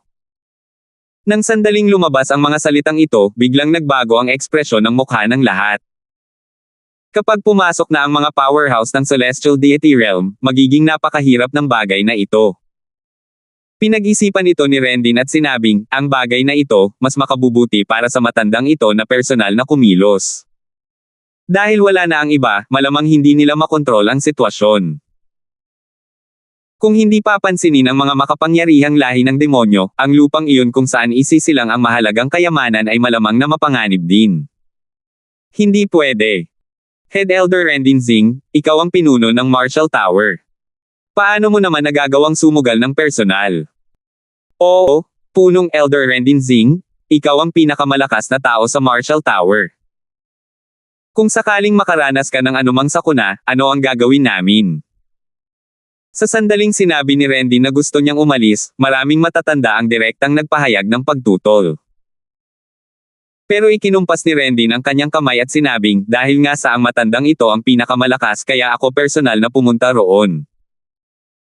Iba ang pagsuporta sa River Eternal Imperial City, iba naman ang pagtingin kung may pagkakataong makuha ang mahalagang kayamanan. Higit sa lahat, kailangan kong dalhin ang mga taong babalik. Sa bagay na ito, hindi mo na kailangang magsalita pa, nakapagdesisyon na ang matandang ito. Sa oras na ito, naroon lahat ang mga elder ng Peel Tower at Marshall Tower. Ang Marshall Tower ay may isang ekspedisyon, kaya natural lamang na kinailangan din ng Peel Tower na pinuhin ang isang pangkat ng mga medicinal pills. Tumingin si Mateo kay Rendin, ang kanyang mga titig ay nagpapakita ng paghanga. Alam ng lahat na mapanganib ang biyaheng ito. Kahit ang mga powerhouse sa Celestial Deity Realm ay maaaring maalarma. Ang pagsamsam ng ganitong uri ng kayamanan, malamang na hindi ganoon kadali. Kahit na personal na pumunta si Rendin, hindi rin sigurado kung makakabalik siya ng ligtas at maayos. Malinaw na alam ni Rendin na mapanganib ang biyaheng ito, kaya niya ito gagawin ng personal, para lamang umasa na makakapagdala pa ng mas maraming tao pabalik. Ang gawaing ito ay nagpuno sa Mateo ng malalim na paggalang. Sa oras na ito, maaari siyang magtalaga ng isang elder para pumunta, at malamang, walang sino man ang maglalakas loob na magsalita. Hindi rin inaasahan ni Roscoe na ganoon pala kay terminado si Rendin. Binuka niya ang kanyang bibig at sinabing, "Kuya, napagdesisyonan mo na ba talaga ito?" Tumango si Rendin at sinabing, "Kapatid na Roscoe, ang iilang iyon ay nasa isang pribadong lugar sa buong taon. Kapag wala ang matandang ito, ang lungsod ng Imperial ng Langit na may agila ay ipagkakatiwala sa iyo." Bumantong hininga si Roscoe at sinabing, "Sige." Sa bagay na ito, wala ring gaanong maitutulong ang matandang ito. Sa mga susunod na araw, hihikayatin ng matandang ito ang mga matatanda sa Peel Tower na magpino pa ng mas maraming batch ng mga medicinal pills. Ikinuyom ni Rendin ang kanyang mga kamao at sinabing, "Kung gayon, ako ang guguluhin mo, kapatid na Roscoe." Pagkatapos, pumili si Rendin ng karagdagang 10 elder, diakono, at tagapagtanggol ng Marshall Tower. Kinailangang sumunod sa kanya ang mga taong ito. Kahit ang head elder ay personal na pupunta, natural lang na wala silang dahilan para tumanggi. Bukod pa rito, ang ganitong uri ng bagay, kung mangyari man ito sa kahit sino, magkakaroon sila ng mentalidad na ipagpapasa palad ang mga bagay-bagay. Paano kung ang mahalagang kayamanan ay nakuha nila? Sige, napagdesisyonan na ang bagay na ito, kung gayon ay maghiwa-hiwalay na ang lahat, sabi ni Roscoe. Sa pagkakataong ito, biglang nagsalita ang Mateo na kanina patahimik, "Head Elder Zing, sasama rin ako." Kumunat ang noo ni Roscoe at pinagalitan, "Nakatatanda kayo, anong pinagkakaguluhan ninyo?" Nang marinig iyon ni Rendin, umiling din siya at sinabing, "Mga nakatatanda, masyadong mapanganib ang biyaheng ito, kahit ang matandang ito ay walang kumpiyansa na makalabas ng walang pinsala. Mas mabuting huwag kayong pumunta. Ikaw ang pag-asa sa hinaharap ng ating makalangit na agila, walang dapat mangyari sa inyo." Ngumiti si Mateo at sinabing, "Lahat, kumalma kayo. Makinig kayo sa akin hanggang sa huli." Habang sinasabi niya, tumingin siya kay Roscoe at nagtanong, "Punong nakatatandang Roscoe, nasabi na ba sa iyo ni Zecunling kung ano ang mahalagang kayamanan na lilito sa pagkakataong ito?" Natigilan si Roscoe at umiling, hindi pa naisisilang ang mahalagang kayamanan, paano niya nalaman? Ngumiti si Mateo at sinabing, "Kung tama ang hula ko, ang lugar kung saan isisilang ang mahalagang kayamanan sa pagkakataong ito ay dapat na ang natural na bangin ng halimaw na tumatawag sa ridge, tama ba?" Nagulat si Roscoe nang sabihin niya, "Paano mo nalaman?" Hindi pa isiniwalat noon ang mga detalye ng lokasyon, pero alam naman talaga ni Mateo ang lokasyon kung saan nagmula ang mahalagang kayamanan, paano siya hindi magugulat dito? Ngumiti si Mateo at sinabing, "Nakapunta na ako sa Fiend Calling Ridge dati, at nakababa na rin ako sa natural na bangin, kaya medyo pamilyar pa rin ako sa lugar na iyon. Alam kong nag-aalala kayong lahat na kulang ang aking kaharian. Pero sa pagpunta ngayon, kahit mataas ang kaharian ng isang tao, malamang nawala itong silbi." Nang marinig ng grupo ng mga matatanda ang mga salita ni Mateo, sila ay labis na nagulat. Hindi rin nila inaasahan na si Mateo ay nakapunta na pala sa River Eternal Imperial City dati, at nakapunta pa nga sa natural na bangin ng Fiend Calling Ridge dati. Nagkunot ang noo ni Rendin at sinabi kay Mateo, "Nakatatanda, magpatuloy ka sa pagsasalita." Napagtanto niya na malamang may itinatago si Zecunling, dahil sa takot na baka hindi sila umalis, kaya hindi niya sinabi. Tumango si Mateo at nagpatuloy sa pagsasalita. Sa totoo lang, nang bumalik si Mateo mula sa lahi ng mga demonyo noon, muli siyang nahulog sa natural na bangin. Nararamdaman niya ang pambihirang laki ng natural na bangin at nagkimkim ng mausisang pag-iisip, kaya naman bumaba siya upang magsiyasat. Siyempre, nararamdaman din ito ng iba. Sadyang wala lang silang kakayahang bumaba. Kahit ang mga powerhouse ng Divine Lord Realm ay kinailangan ding mag-ingat sa pagkahulog. Isang pagkakamali lang at nadurodge ito ng pira-piraso. Kailangang malaman ng isa na habang mas malalim ang natural na bangin na iyon, mas lumalakas ang force field. Noong kakapasok lang ni Mateo sa Origin Deity Realm noon, pwede siyang bumaba at gawing temperamental ang Origin Magnetism Spirit Wood at galugarin ito habang naglalakbay. Nang panahong iyon, lumubog ang Mateo ng halos 10,000 metro at hindi pa rin ito nakarating sa ilalim. Ngunit ng oras na iyon, isang matinding pagkabalisa ang nagmula sa ibaba, na dahilan upang hindi na maglakas loob si Mateo na pumasok pa ng mas malalim. Pero naramdaman din ni Mateo na tila may bahagyang malakas na aura na nagmumula sa ibaba. Para bang may kayamanang kasalukuyang nagpapakita. Ang ganitong uri ng mahiwagang lugar na nagbubunga ng kahit anong kayamanan ay isang napaka-normal na bagay din. Nang marinig ang pagpapakilala ni Roscoe kanina, agad itong iniugnay ni Mateo sa natural na bangin na ito.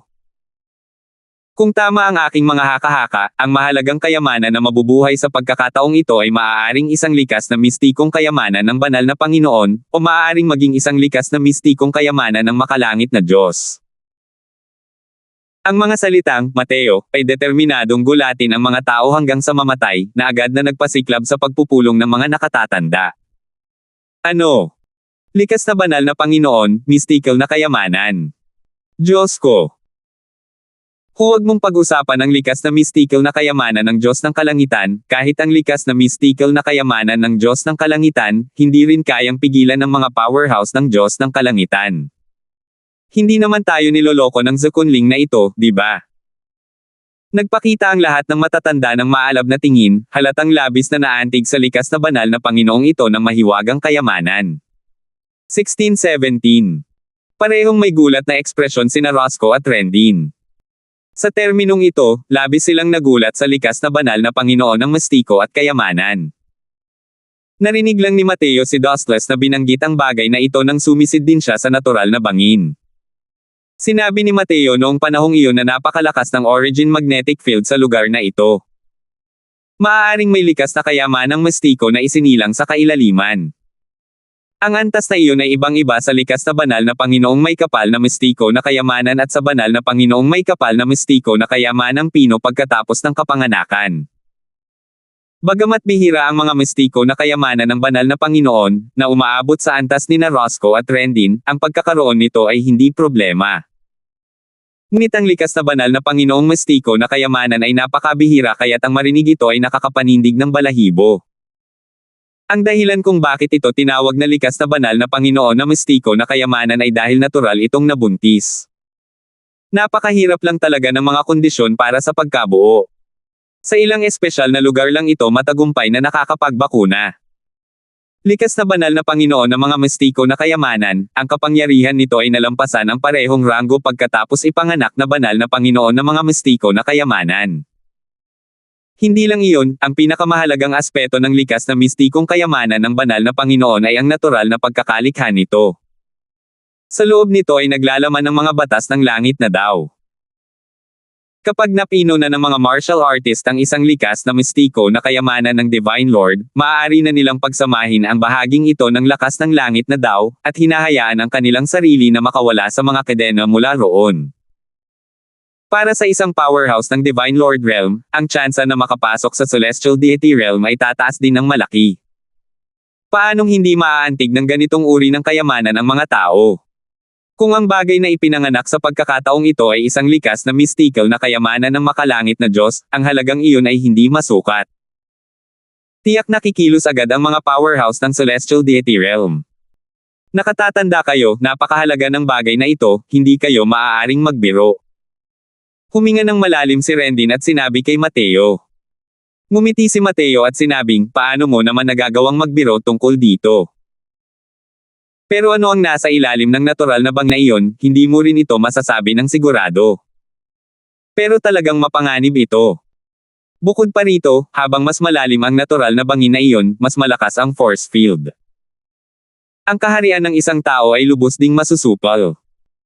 Kung mas mataas ang kaharian, mas mataas ang pagsupil. Kung ikaw ang pinuno ng elder, pumunta ka, sa palagay ko, ang lakas lamang ng ikatlong patong na langit na Divine Lord ang kaya mong ilabas. Nang marinig ito, bahagyang namula ang mukha ng lahat sa takot. Hindi napigilan ni Rendin na maging seryoso. Malaking tulong sa kanya ang balitang dala ni Mateo. Ang balitang ito, na alam at pinaghahandaan ito ng maaga, ay alam ng Diyos kung gaano karaming beses na mas mainam kaysa sa pag-aalangan ng biglaan pagdating ng panahon. Ang pagsupil sa kaharian ay hindi lamang nakatarget sa kanila kundi sa lahat. Kapag handa na sila, iyon na ang pagkukusa. Noong panahong iyon, hindi imposibleng labanan ang likas na banal na Panginoon ng mastiko at kayamanan.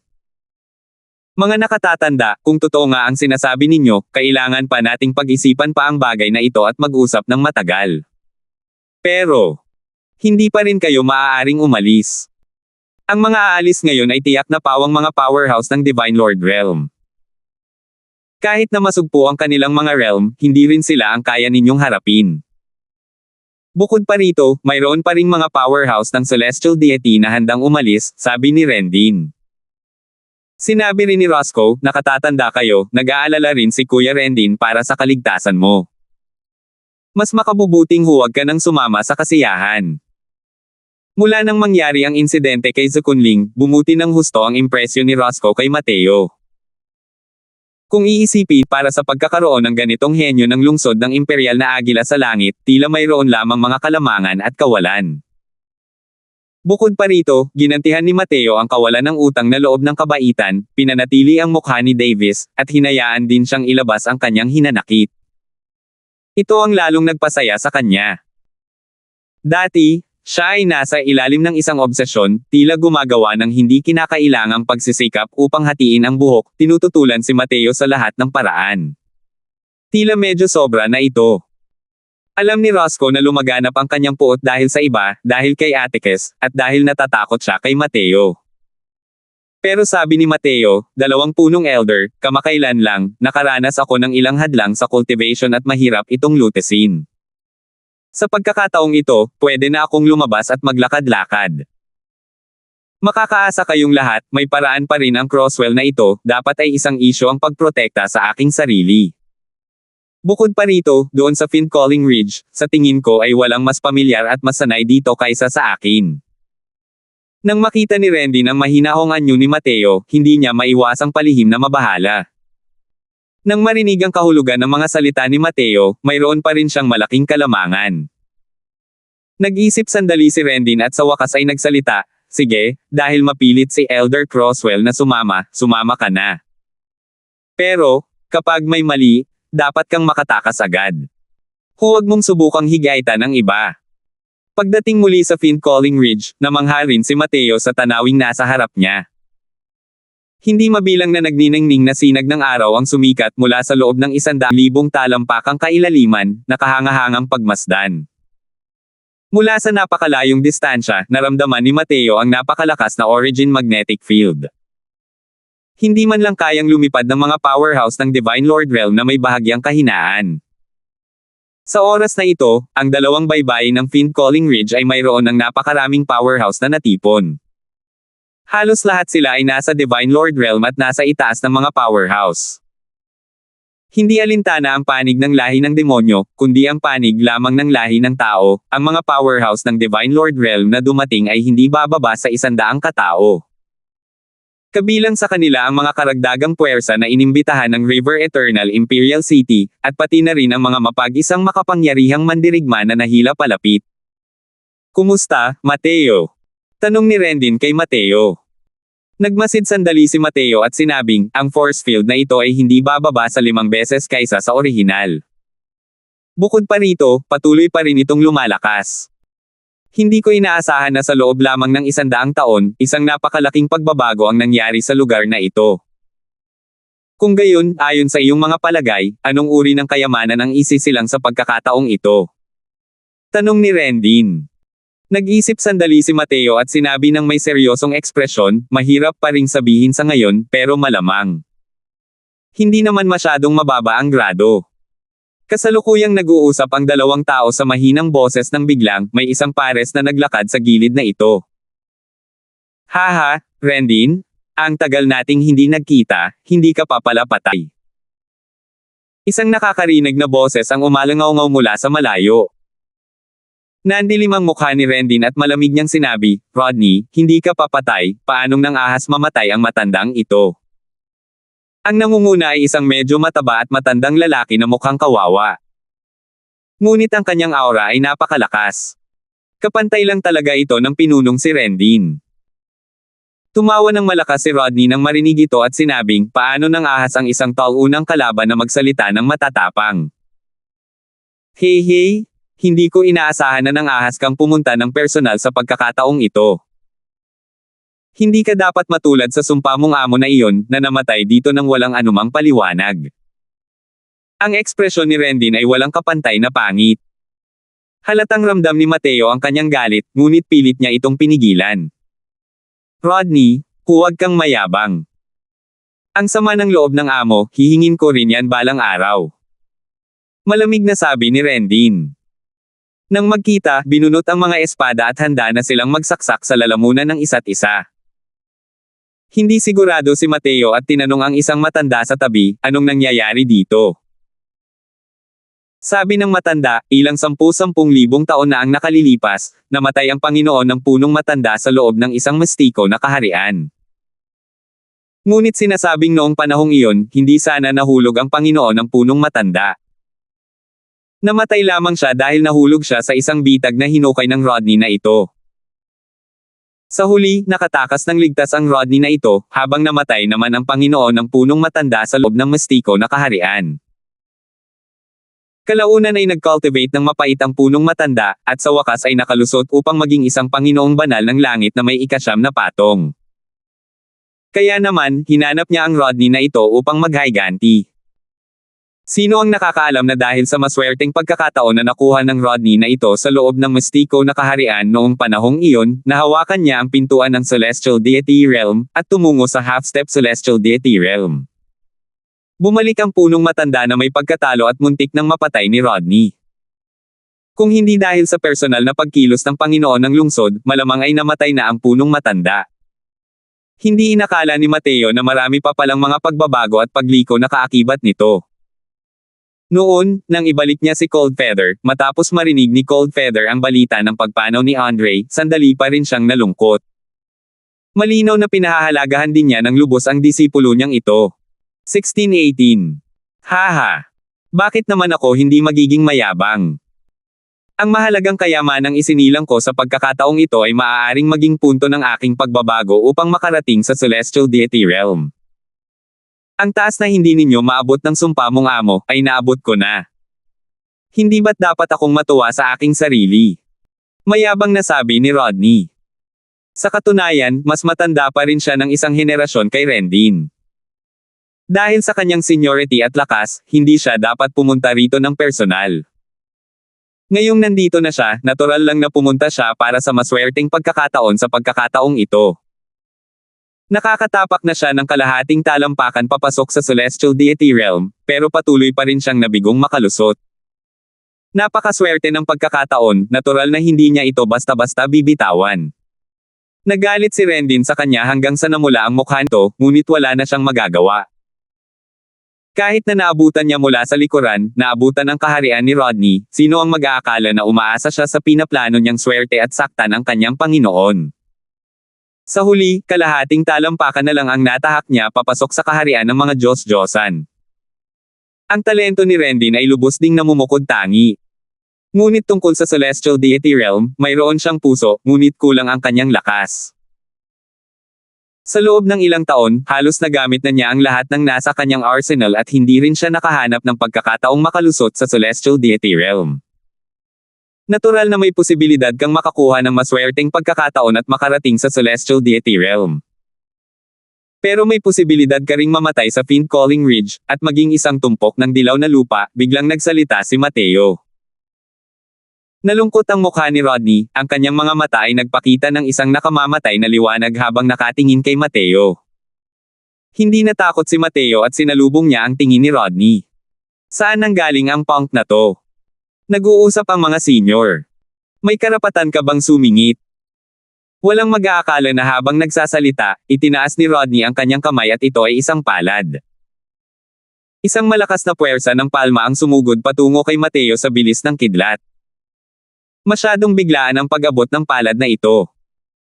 Walang anumang senyales bago pa man, kaya hindi nakareact ang lahat. Maririnig ang mga hiyawan sa paligid.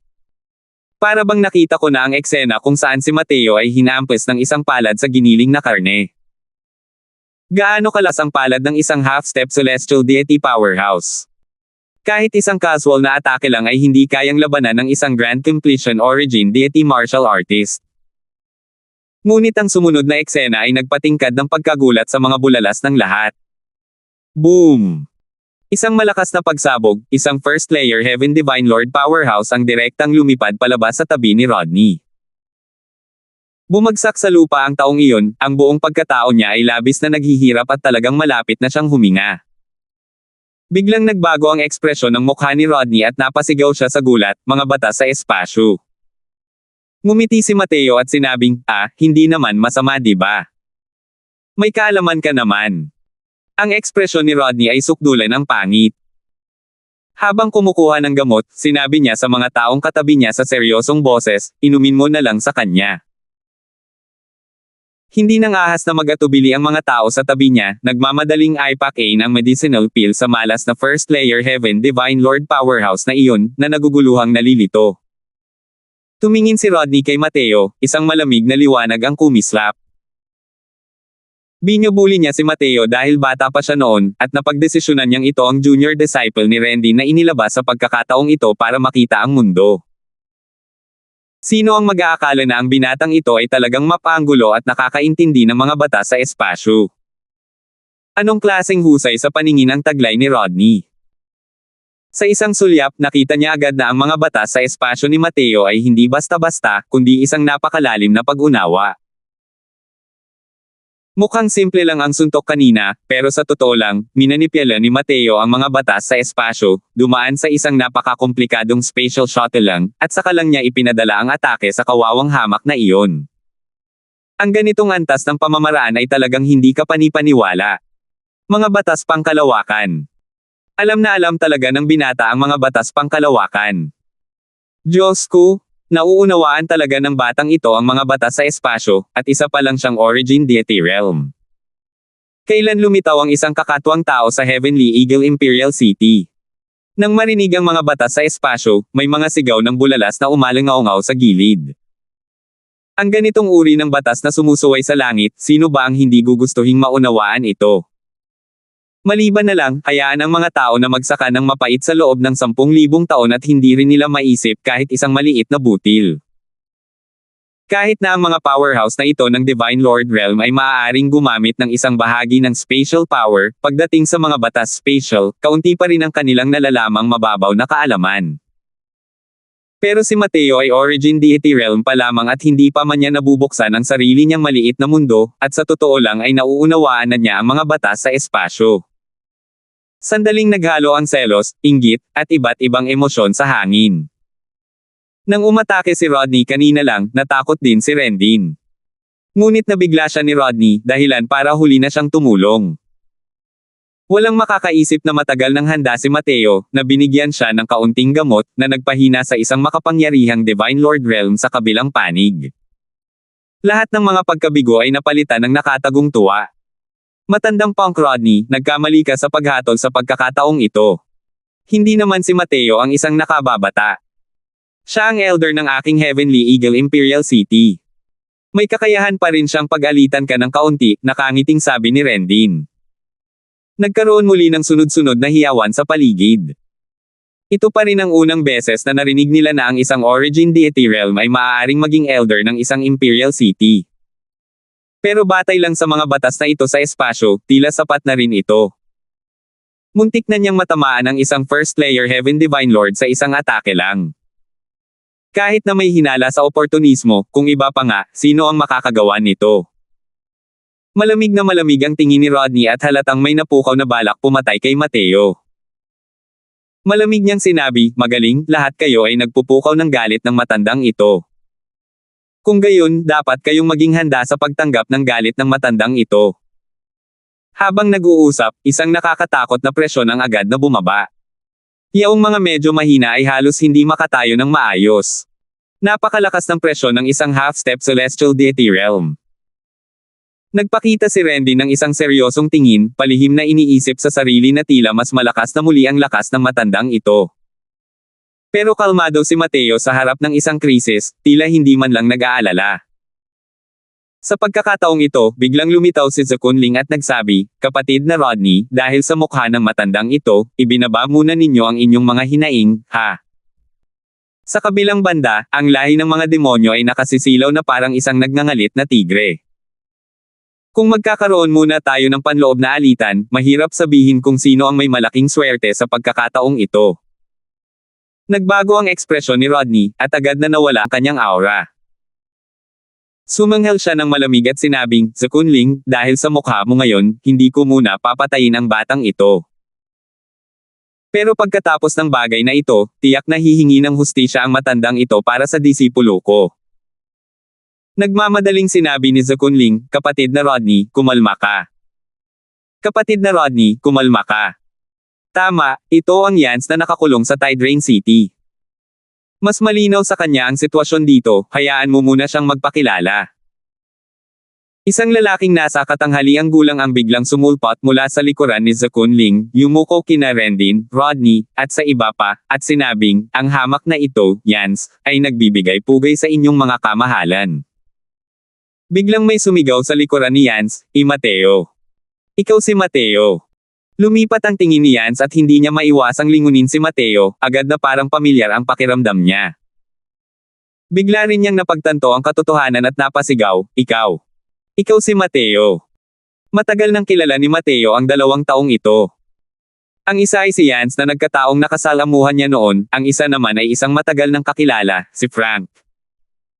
Hindi niya inaasahan na makakaharap niya ang 2 taong ito sa ganitong pagkakataon. Sumimangot si Zakunling at sinabing may malamig na suntok, "Anong Mateo? Mateo ba ang pwede niyong itawag? Lord Mateo o Elder Mateo ang tawagin ninyo. Hindi naman maliit ang pagkabiglang ito." Hindi naintindihan ni Frank, ngunit naunawaan ni Yance ang ibig sabihin ng pagiging isang elder. Kung isipin noon, nang makita niya si Mateo, ang kabilang panig ay isa pa ring maliit na bata na kakapasok pa lamang sa Heaven Glimpse Realm. Mahigit 100 taon pa lamang ang nakalipas, ngunit si Mateo ay naging elder na ng isang imperial na lungsod. Masyado itong pantasya, di ba? 1619. Mga dati ng kaibigan, hindi mo kailangang maging ganito. Tawagin mo na lang akong Mateo. Frank, ang tagal mo nang hindi nagkita, mukhang maayos naman ang lagay mo ngayon. Nakangiting sabi ni Mateo. Labis na nagulat si Frank. Sa loob lamang ng 100 taon, ang kaharian ni Mateo ay lumago na mula sa unang yugto ng langit hanggang sa kasalukuyang dakilang Diyos ng pinagmulan. Ang bilis ng cultivation na ito ay talagang hindi kayang isipin. Kay Kuya hindi naman. Bumalik din sa kanyang katinoan si Frank at agad na napagtanto na ang kasalukuyang pagkakakilanlan ni Mateo ay pambihira. Paano pa niya nagawang tawagin si Mateo bilang mga kapatid?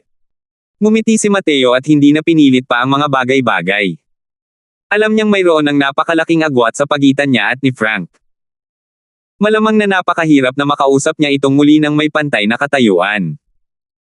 Ang kanyang paglaki ay tiyak na sasamahan ng ganitong uri ng sitwasyon. Gayun din, si Yance ay labis na nagulat sa kanyang puso. Noon, si Mateo ay isa pa ring maliit na tao sa kanyang paningin. Hindi niya inaasahan na sa loob ng 100 taon na hindi siya nakikita, isa na siyang matanda ng imperial na lungsod. Medyo hindi siya komportable dahil dito. Pero mabilis siyang bumalik sa kanyang katinoan at sinabi kay Frank, "Frank, ikaw ang pinaka-naiintindihan ng lugar na ito. Kung gayon, ipakilala mo ang sitwasyon ng Fiend Calling Ridge para sa iba't ibang Panginoon." Yumuko si Frank at sinabing, "Opo, Panginoong Yance." Sa oras na ito, maraming mga powerhouse ng Divine Lord Realm ang nagtipon sa paligid, lahat ng kanilang mga aura ay nakakagulat. Sa harap ng napakaraming kapangyarihan ng Divine Lord Realm, medyo mapatla rin ang kutis ni Frank. Mabuti na lang at matagal na siyang nasa larangan ng digmaan at isa rin siyang taong puno ng sigla at sigla. Halos hindi niya mapakali ang sarili. Kaya naman, nagsimula siyang magsalita ng may sigla at katiyakan, ipinakilala ang lupain at mga katangian ng Tagaytay ng Fiend Calling, ang mga panganib ng natural na bangin, pati na rin ang distribusyon ng puwersa ng kabilang lahi ng Fiend. Matagal nang nagpapalipat-lipat dito si Frank at alam na alam niya ang mga bagay na ito nang may lubos na kaalaman. Habang si Yance ay hinayla sa isang tabi ni Zekunling na marahang nagtanong, paano ninyo nalaman ang Mateo? Pagkabanggit nito, ang ekspresyon ni Yance ay napalitan ng takot, na puno ng malaking paggalang kay Mateo. Noon, kung hindi dahil kay Mateo, matagal nang nasakop ang Tide Rain City. Ngayon, malamang na teritoryo na ng lahing demonyo ang lugar na ito. Ikinwento niya ang mga pangyayari noon, na labis na ikinagulat ni Zekunling. Kakaiba talaga ang batang ito. Kapag nasa langit na siya, kaya niyang hamanin ang hukbo ng lahing halimaw ng mag-isa. Hindi na rin pangkaraniwan para sa kanya na magkaroon ng ganitong mga gawa ngayon, buntong hininga ni Zekunling. Nagtatakang sabi ni Yance, Head Elder, itong si Mateo ay nasa Grand Completion Origin God's Realm pa lamang. Gaano man kalakas ang kanyang lakas, limitado rin ito, di ba? Bakit siya maaaring maging Elder ng Heavenly Eagle Imperial City? Tumawa si Zekunling at sinabing, ang lakas ng alchemy daw ng batang ito, kahit ang Head Elder ng Peel Tower ng Heavenly Eagle Imperial City ay nahihiya sa kanyang kababaan. Sa tingin mo ba ay maaari siyang maging isang elder o hindi? Bukod pa rito, naiintindihan pa niya ang mga spatial laws. Isa siyang kakaiba. Nanlaki ang mga mata ni Yance, na may hindi makapaniwalang tingin. Kahit na binantayan niya ang hangganan, malinaw pa rin sa kanya kung ano ang ibig sabihin ng pinuno ng elder ng Peel Tower ng lungsod ng Imperial ng Langit. Si Mateo ay isa lamang dakilang Diyos ng pinagmulan ng pagtatapos at kayang-kaya niyang tapatan ang ulong elder na aminin ang pagkatalo. Medyo kakaiba ang ganoong lakas, di ba? Di nagtagal, ipinakilala ni Frank ang pangkalahatang sitwasyon sa panig na ito. Nagkaintindihan na rin ang lahat. Sa ngayon, ang mahalagang kayamanan ay hindi pa nabubuo. Matapos maunawaan ng lahat ang sitwasyon, bawat isa sa kanila ay nakahanap ng lugar para makapag-ipon ng lakas at enerhiya. Pero hinayla ni Mateo si Frank sa isang tabi at pinag-usapan ang mga nakaraang araw kasama niya, at binigyan siya ng ilang mga table tasks na may 2 antas ng banal na kapangyarihan. Maganda ang talento ni Frank. Malinaw na nasa tuktok na siya ng gitnang yugto ng langit. Nang makita niya ang mga gamot na ibinigay ni Mateo, laking gulat niya hanggang sa lumapat ang kanyang mga panga sa lupa. Napagtanto niya na hanggat mayroon siyang mga gamot na ito, hindi dapat maging problema para sa kanya ang makarating sa Origin Deity Realm. Ang natira sa kanya ni Mateo ay pawang mga divine-grade medicinal pills. Sa mga sumunod na araw, tahimik na hinintay ng lahat ang araw na mabuo ang mahalagang kayamanan. Sa araw na ito, sumikat ang liwanag sa kalangitan sa Fiend Calling Ridge, nakasisilaw sa sukdulan, na nagbigay sa mga tao ng matinding pagkagulat. Ito. Napakalakas na aura, ito ang aura ng mga dakilang batas ng Dao. Sa wakas ay isinilang na ang mahalagang kayamanan. Base pa lang sa aura na ito, isa itong tunay na pambihirang kayamanan. Napakalakas. Kaya naman pala sinabi ng lahat na kahit ang mga powerhouse ng Celestial Deity ay maaanod. Ang kayamanang ito, kailangan ko itong makuha. Nang maramdaman ang lakas ng kayamanan, ang mga tao ay pawang hindi kapani-pani walang masigasig. Lahat ay nagsigawan sa gilid ng bangin at tumingin sa ibaba. Isinilang na ang kayamanan. Lahat kayo, dali, bumaba na. May umungal at tumalon sa natural na kanal. Nang manguna ang unang tao, may agad na sumunod. Maraming naglalakbay na magsasaka ang natakot sa mga taong nagkusa at tumalon din pababa. Arg! Pero sa pagtalon na ito, may agad na isang taong nakatuklas ng isang bagay na mali. Bigla na lang nawala ang sentro ng grabidad ng mga taong iyon at tuluyan ang nahulog sa kailaliman na 100,000 talampakan. May mga sigaw na umalangaw-ngaw na nagpatarante sa lahat. Kailangang malaman ng isa na pawang mga powerhouse ng Divine Lord Realm ang mga ito. Kayang lumipad sa himpapawid. Hindi talaga nila kayang labanan ang Origin Magnetic Field sa loob ng natural na bangin. May sumigaw, huwag kayong tumalon. Masyadong malakas ang Origin Magnetic Field na ito, wala talagang paraan para lumipad sa ere. Baka sa kanilang mga mukha ang kawalan ng pag-asa. Babalik ba ito nang walang dala matapos makapasok sa isang bundok ng kayamanan? Ang grupo ng Heavenly Eagle Imperial City ay nakarating din sa bingit ng bangin sa oras na ito. Natuklasan ni Mateo na ang pinagmulang magnetic field sa panahong ito ay mahigit 100 beses na mas malakas kaysa sa orihinal.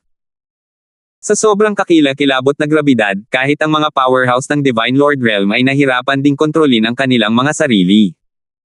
At alam niya na habang pababa, mas lumalakas ang force field. Ang pagbagsak ay magdudulot lamang ng pagkadurog. Mateo, ito. Anong gagawin dito? Hindi napigilan ni Randy na magtanong. Ngumiti si Mateo at sinabing, maipapakita lang natin ang ating mga mahiwagang kakayahan. Sa aking palagay, ang mga Panginoong Diyos ng ikapitong patong ay dapat na kayang bumaba ng mag-isa. Ang mga Panginoong Diyos ng ikasyam na patong ay kayang magpabagsak ng 2 o 3 tao.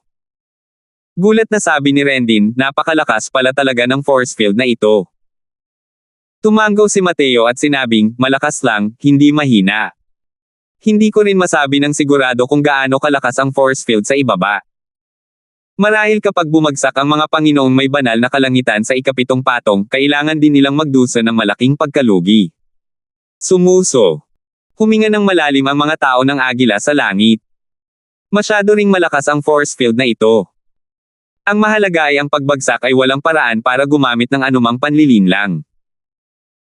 Sa pamamagitan lamang ng pag-asa sa world powerhouses ng Divine Lord Realm, at sa pilitang paglaya mula sa mga limitasyon ng force field, mapapatatag ng isang tao ang kanyang pigure mula roon. Hindi rin inakala ng lahat na mangyayari talaga ang ganitong sitwasyon. Ito. Hindi ba ibig sabihin nito ay 4 o 5 lang sa atin ang maaaring bumaba? Walang magawang sabi ni Rendin.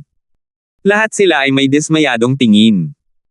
Ang hindi nila pagkababa ay nangangahulugan na nalampasan nila ang maswerteng pagkakataon sa pagkakataong ito. Ngumiti si Mateo at sinabing, parang iba rin yan. Natural lang na lahat tayo ay madadapa. Biglang lumapit si Zukunling at tinanong si Mateo, iyan. Nakatatanda, alam mo ang mga batas sa espasyo. Kaya mo bang pabagsakin ang mga tao? Ang kanyang mga salita ay agad na nakakuha ng atensyon ng maraming tao, at isa-isang sumusulyap. Mga nakatatanda, ibaba ninyo kami. Oo, pag-abot sa ibaba, baka maharap tayo sa banta ng lahing demonyo. Isa pang tao, isa pang bahagi ng lakas. Nakatatanda, dapat tayong magkaisa laban sa mga tagalabas ngayon, hindi ba't ganoon ang sabi mo? Ang mga makapangyarihang nasa kaharian ng Divine Lord ay sabik na tumingin kay Mateo, natatakot na baka tumanggi siya. Ngunit sa oras na ito, biglang sumanghal ng malamig si Rodney at sinabing, para saan ang lahat ng pagiging masunurin at maamo. Kung maglalakas loob siyang hindi sumang-ayon, nagiging kaaway na iyon ng lahat ng tao. 1620. Nang sandaling lumabas ang mga salitang ito, tumahimik ang buong eksena. Ngunit di nagtagal, may lumapit upang sumang-ayon. Oo. Lahat tayo ay tumutulong sa River Eternal Imperial City. Anong karapatan niya para hindi tayo pabagsakin? Nakikipaglaban tayo para sa sangkatauhan ngayon. Kung hindi niya tayo dadalhin, tumataas na ang pangkalahatang pagkondena. Ang lahi ng mga demonyo ay nakasisilaw na parang isang gutom na tigre, bawat karagdagang tao na mayroon tayo, isa itong karagdagang bahagi ng lakas. Kung hindi niya mapabagsak ang lahat dahil lamang sa kaunting makasariling motibo, napakababa pa rin iyon ng paghamak. Biglang natuklasan ng mga taong ito na si Rodney ay lumaban para sa isang mahusay na dahilan para sa kanila.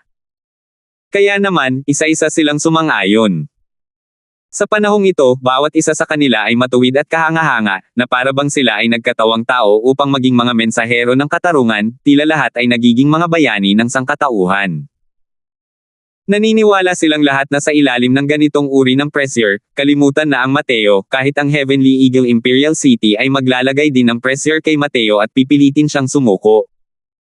Walang lungsod ng imperyo ang nangahas na akuan ng ganitong krimen. Totoo nga, ilang beses na nagbago ang mukha ni Rendin. Binuka niya ang bibig, pero hindi niya alam kung paano magsisimulang magsalita. Sa halip, may isang elder na hindi nakapagpigil at nagsabing, mga elder, bakit hindi? Isama na lang ninyo sila.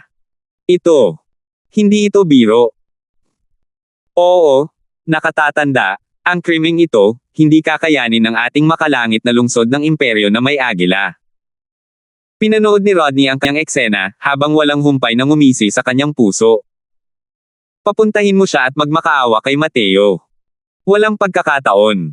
Lihim siyang natuwa sa kanyang sarili. Gumamit lang ako ng kaunting panlilinlang. Sa huli, hindi ba't kailangan mo pa ring sumunod ng may pagsunod? Nanatiling tahimik si Mateo sa buong oras, tahimik na pinapanood ang mga taong ito na magtanghal. Tila nandito silang lahat para tulungan ang River Eternal Imperial City na labanan ang lahing demonyo, ngunit ang totoo, nandito silang lahat para mangisda sa maputik na tubig. Sa puntong ito, matagal nang alam ni Mateo. Ang mga taong ito ay nasa kalagayan ng pagkakawatak-watek, hindi sila kasing pagkakaisa ng lahing demonyo. Kung talagang makakaharap ang lahing demonyo, baka may magawa sila. Maya-maya, nang unti-unting huminahon ang mga boses sa paligid, saka lang nagsalita si Mateo, tapos na ba ang pag-asta? Natigilan ang lahat nang marinig nila ito. Pagkatapos ay narinig nila si Mateo na dahan-daang nagsabi, "Man, mukhang tapos ka na sa pag-arte. Kung gayon, hayaan mo akong magsabi ng ilang salita. Una, huwag ninyong gamitin ang matuwid na dahilan ng sangkatauhan para pilitin ang munting Panginoong ito. Ang mga bagay na ginawa ng munting Panginoong ito para sa sangkatauhan, hindi man lang ninyo mahabol ang inyong mga kabayo. Pangalawa, huwag ninyong asahan na gagamitin ang Heavenly Eagle Imperial City para pilitin ako. Hindi ako masyadong mainitin ang ulo.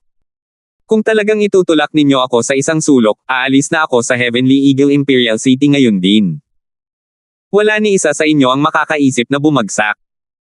Malamig na ngumiti si Rodney nang marinig iyon at sinabing, "Kung wala ang proteksyon ng lungsod ng imperial na agila sa langit, sa tingin mo ba ay makakaalis ka rito?" Sumulyap si Mateo sa kanya at malamig na sinabi, "Matandang iyan, ang maliit na Panginoong ito, hindi ko papatayin ang mga tao mo ngayon. Halika kagat mo ako kung may kakayahan ka." Lumungkot ang mukha ni Rodney at sinabing, "Bata, naniniwala ka ba talaga na hindi ka hinahawakan ng matandang ito?" Walang kahit kaunting takot si Mateo at may puot na sinabi, "Subukan mo lang." Nakita ni Zukunling na hindi maganda ang sitwasyon at dali-daling naging tagapamagitan. Kung talagang naghiwalay sila, sila pa rin ang matatalo, ang walang hanggang lungsod ng imperyo ng ilog. Naku po, para makapunta ang lahat sa Fiend Calling Ridge, binibigyan nito ng mukha ang aking River Eternal Imperial City.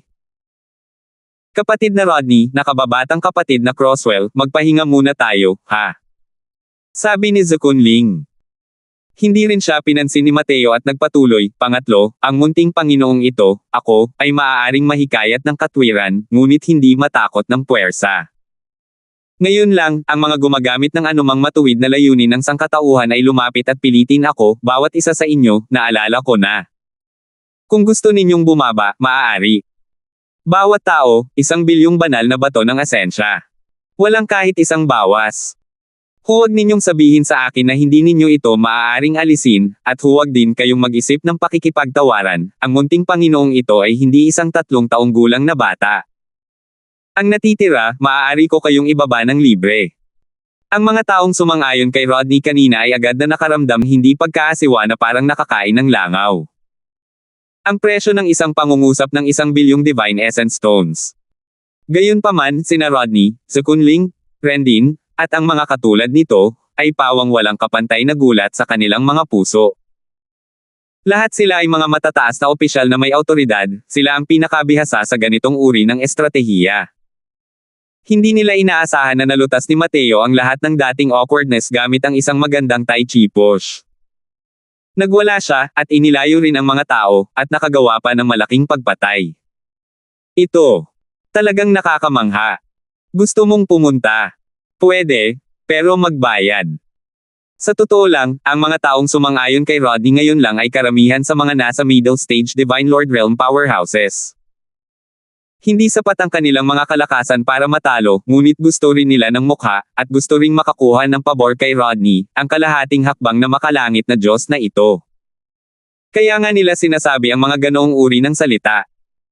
Habang ang mga medyo mahinang martial artist na nasa initial stage Divine Lord Realm ay halos walang naririnig. Kahit mahina ang lakas ni Mateo, isa siyang tunay na elder. Dahil sa kanilang katayuan, hindi nila kayang manakit ng kahit ano. Natural lang na hindi sila nang ahas na magsalita. Sa oras na ito, bawat isa sa kanila ay lubos na nagalak. Mabuti na lang at hindi sila naghagis ng bato sa balon ngayon lang. Tinapakan mo ako tapos gusto mo pa rin akong pabagsakin ka. Paano sila hinahayaan ni Mateo na gawin ang gusto nila? Hindi ka mamamatay, kailangan ko ring mawala ang isang patong ng balat mo. Nang banggitin ni Mateo ang numerong ito na 1 bilyon, natural lang na may kutob siya. Ang mga middle stage Divine Lord Realm powerhouse na ito, karamihan ay mga powerhouse ng ilang pangunahing pamilya sa Imperial City, ang kanilang katayuan ay pambihira. Natural silang mas mayaman kumpara sa mga naglalakbay na cultivator na iyon. 1 bilyon ang halagang ito, siguradong kaya nila itong alisin.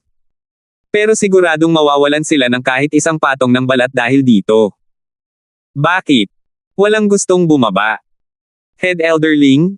Hindi naman sa ayaw kung magpakita ng galang, sila mismo ay ayaw talagang bumaba. Yung mga hindi umayos ng poster kanina, lahat ay nakatayo sa gilid na ito. Ibabagsak ko kayong lahat agad, malamig na sabi ni Mateo. Nang sandaling humina ang kanyang boses, isang malaking grupo ng mga tao ang nagtakbuhan papunta rito dahil sa takot na mahuli. Di nagtagal, halos 100 tao ang nakatayo sa likuran ni Mateo.